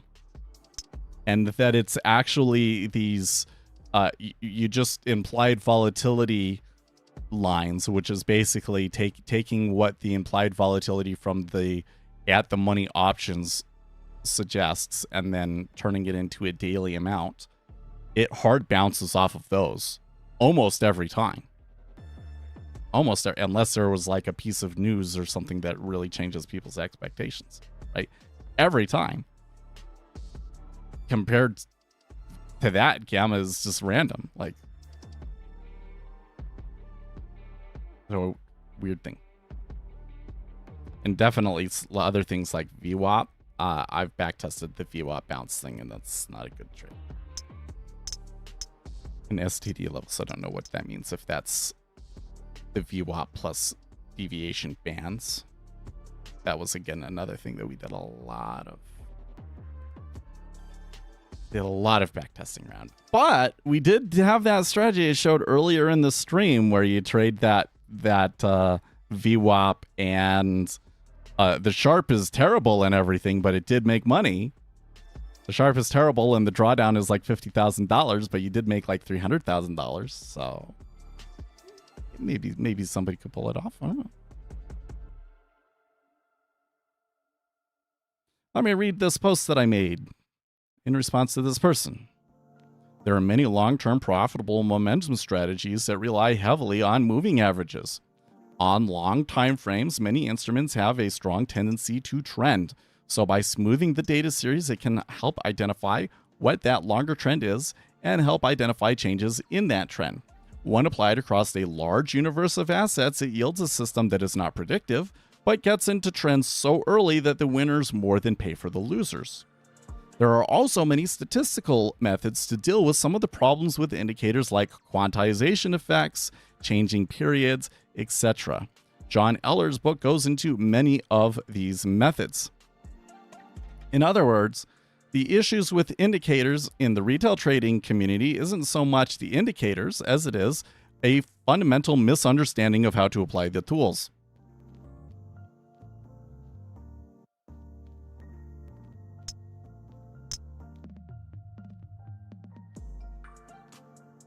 They're trying to use moving averages for day trading when that's not how momentum strategies were generating edge. The larger problem, though, is that the market is statistically efficient, especially on short time frames. If there is any kind of pattern that can be derived from price or some sort of predictive signal, people trade that signal. This in turn impacts the market, eventually removing the edge from the market, which is relevant to you because this impacts order flow signals as much as it does price signals. It also means that if you are somehow able to find a real signal, they tend to be small and short-term in nature. It's just a fundamental problem with all technical trading, which means you're often watching the tiny ripples in the water and missing the tsunami coming for you. Which is why for retail trading, you're much more likely to have success by also factoring in more fundamentals-based analysis. Know what's going on in the market and be able to predict flows based on that information. I like it.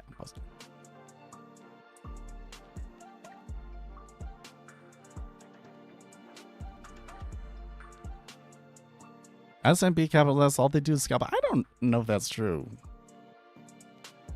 Well, we don't have any stats from SMB Capital. For all I know, that's a complete scam too. I don't like here's the this is what drives me nuts about this. Because what is the real fundamental question? The real fundamental question is, first, when I look at an individual thing, is there actually edge in that thing? And B, is there enough edge that I can make money from trading it? That's what it's really all about, right? There's all these other things that we can talk about, but the thing that we really care about is there edge in the thing?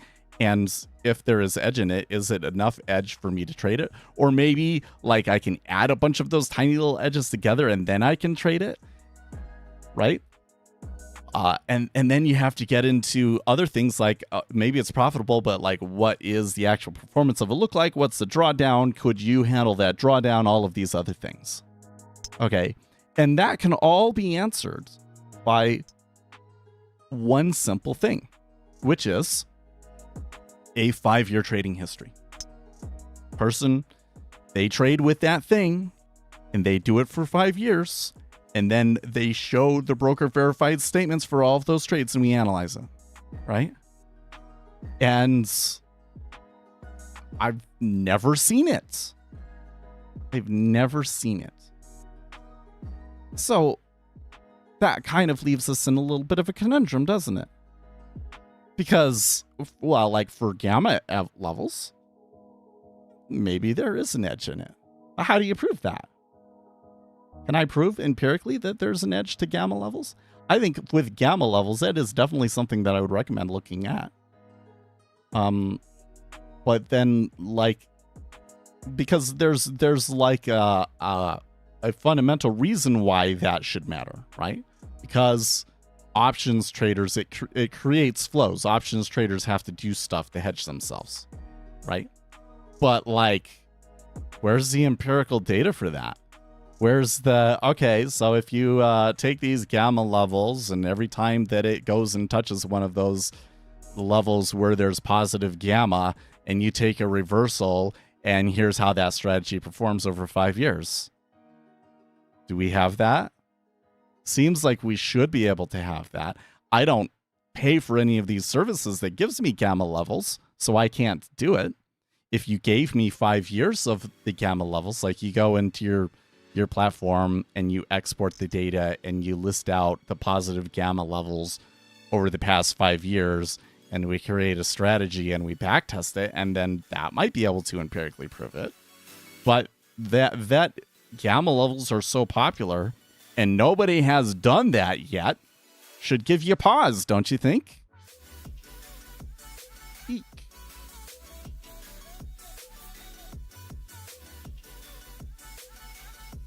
The way I trade the way I do because I was taught to do so by an ex-market maker, I don't know if that makes me any more confident in the way that you trade, bro.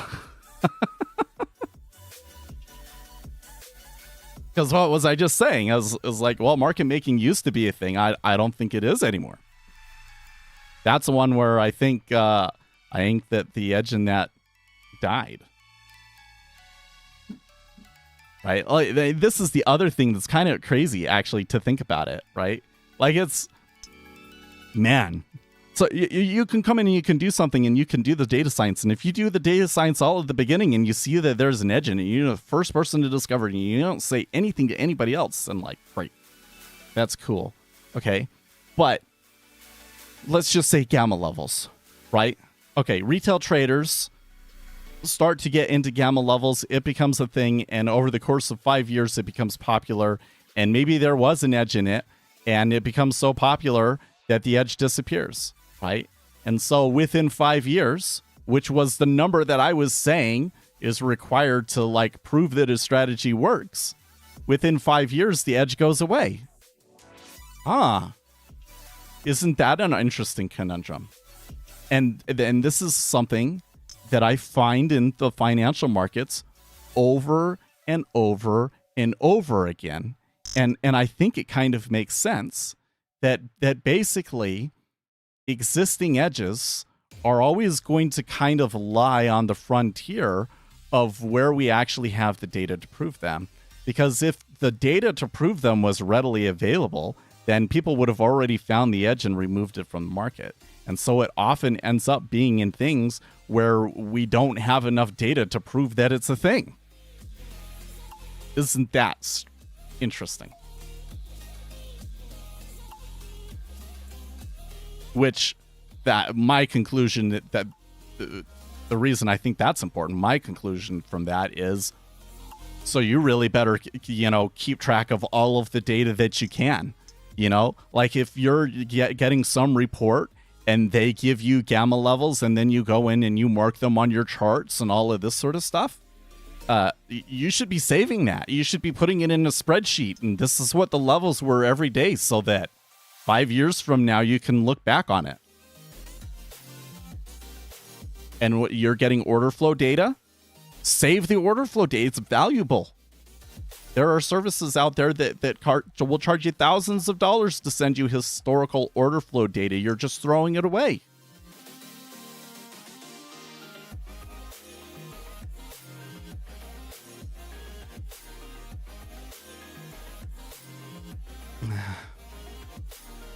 Trade the look below and fell at the edge of ranges.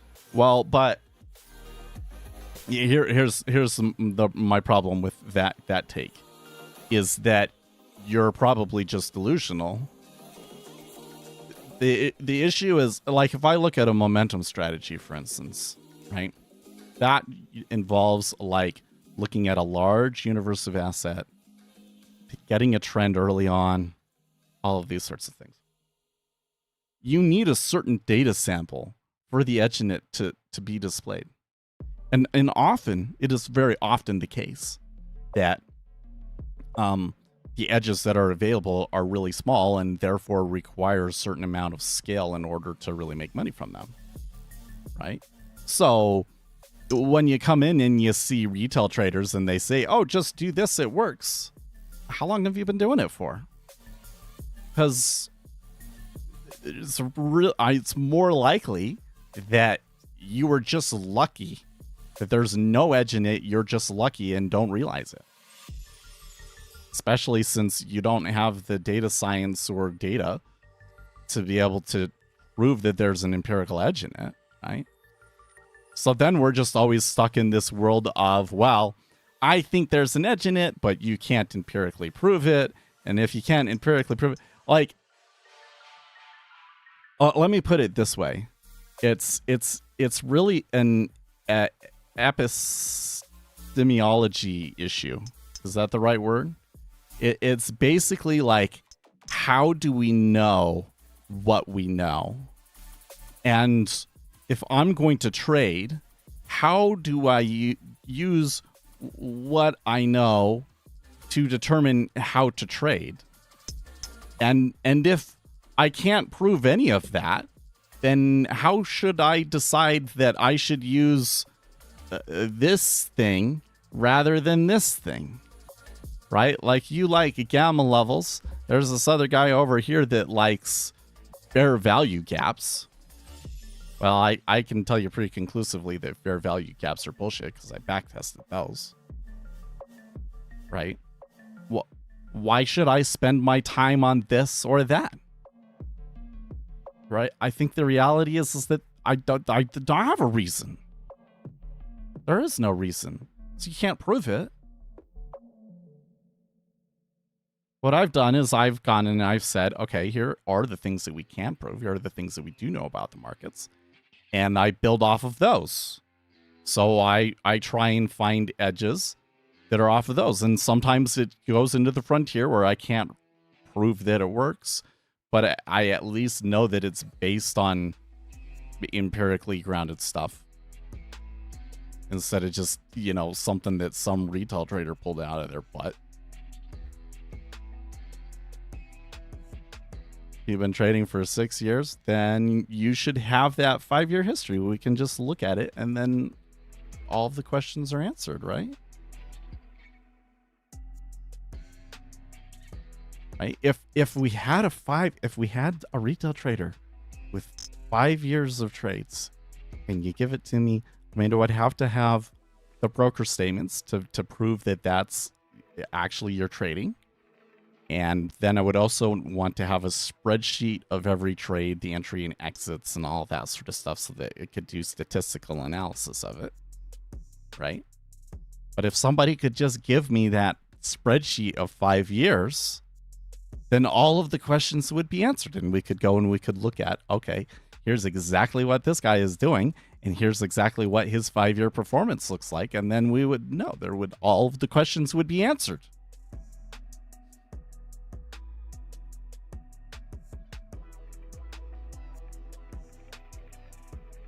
Funny that nobody's ever given me that spreadsheet. I mean, theoretically, there should be somebody.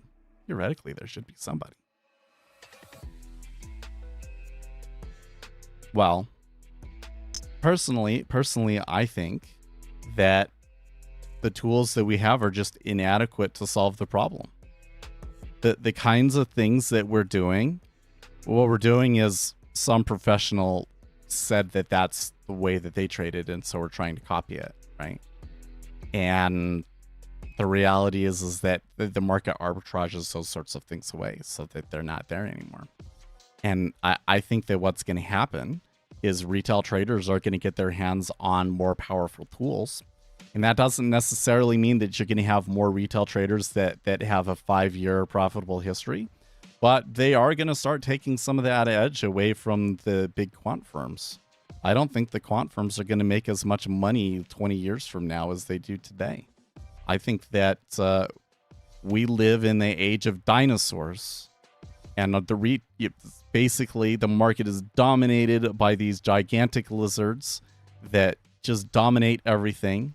And we're all of the tiny mammals scurrying around on the ground, looking for scraps and trying to not get stepped on. And what has happened is the meteor has already hit.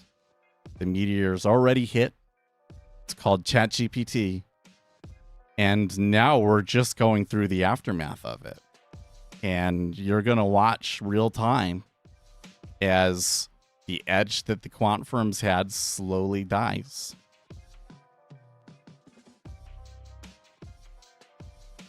That's what I think is going to happen. Right?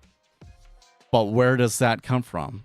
That comes from, okay, I'm going to factor in all of the major things that I need to know, including fundamentals.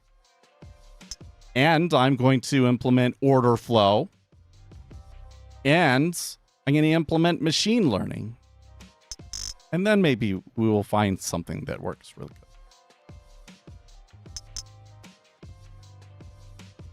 But when I hear things like, oh, just look at gamma levels, I'm kind of like, oh, that's not.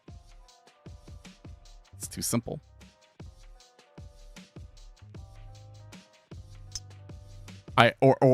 Or another way of putting it is this.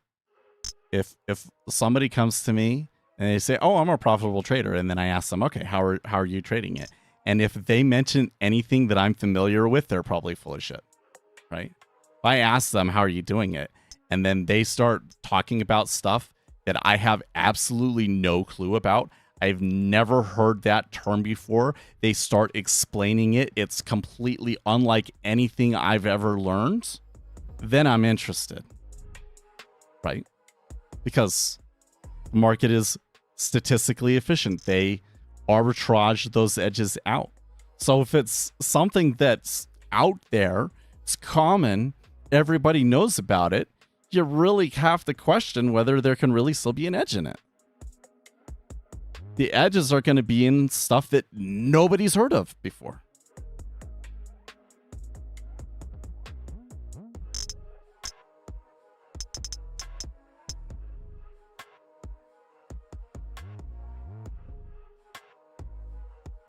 And then the thing is, well, you probably shouldn't be sharing it with anybody, and two, I'm not going to share it with anybody, and I'm just going to try and take as much advantage of it as I can before it goes away. Or maybe we're smart. We're really smart. You have an edge. And you go, Seth, I definitely have an edge. Back tested it. Everything is good. Kind of need your help with it. That's why I'm telling you something. So what we're going to do, we're going to make a deal. We're going to calculate what our impact is on the market and what the optimal number of contracts to trade is. We're going to have a formula to calculate that. And then we're going to make a deal that neither one of us will ever trade more than 25% of that optimal number. There's two of us, so if both of us are trading, we're never trading more than 50% of the edge that's available.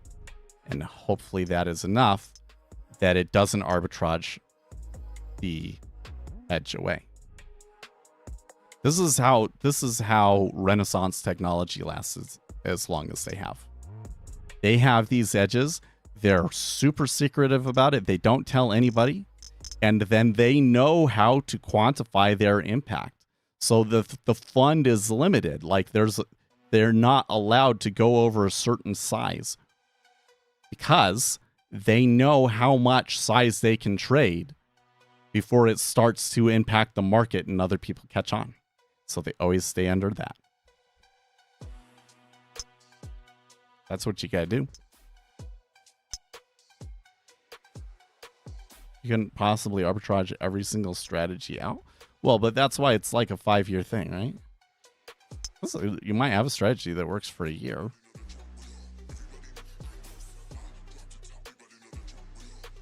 It's such a bizarre and contradictory thing, honestly, right?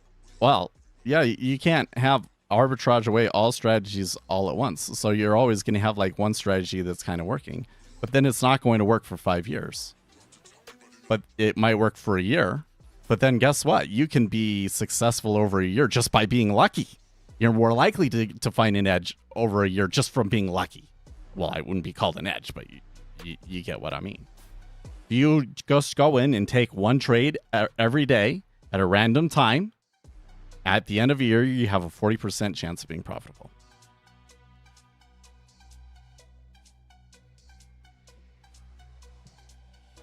So then it's kind of like, well, maybe you did find something, but how do we prove it? How do we prove that you weren't just lucky? Right? Well, to prove that you weren't just lucky, we have to go to the 5 years. We're not funds. Yeah. You know what, Burn? If you actually really have a genuinely profitable strategy, you will size up to the point where you're having that impact very quickly. Guarantee it. I've seen it before. Absolutely happens. You would be shocked at how little it takes.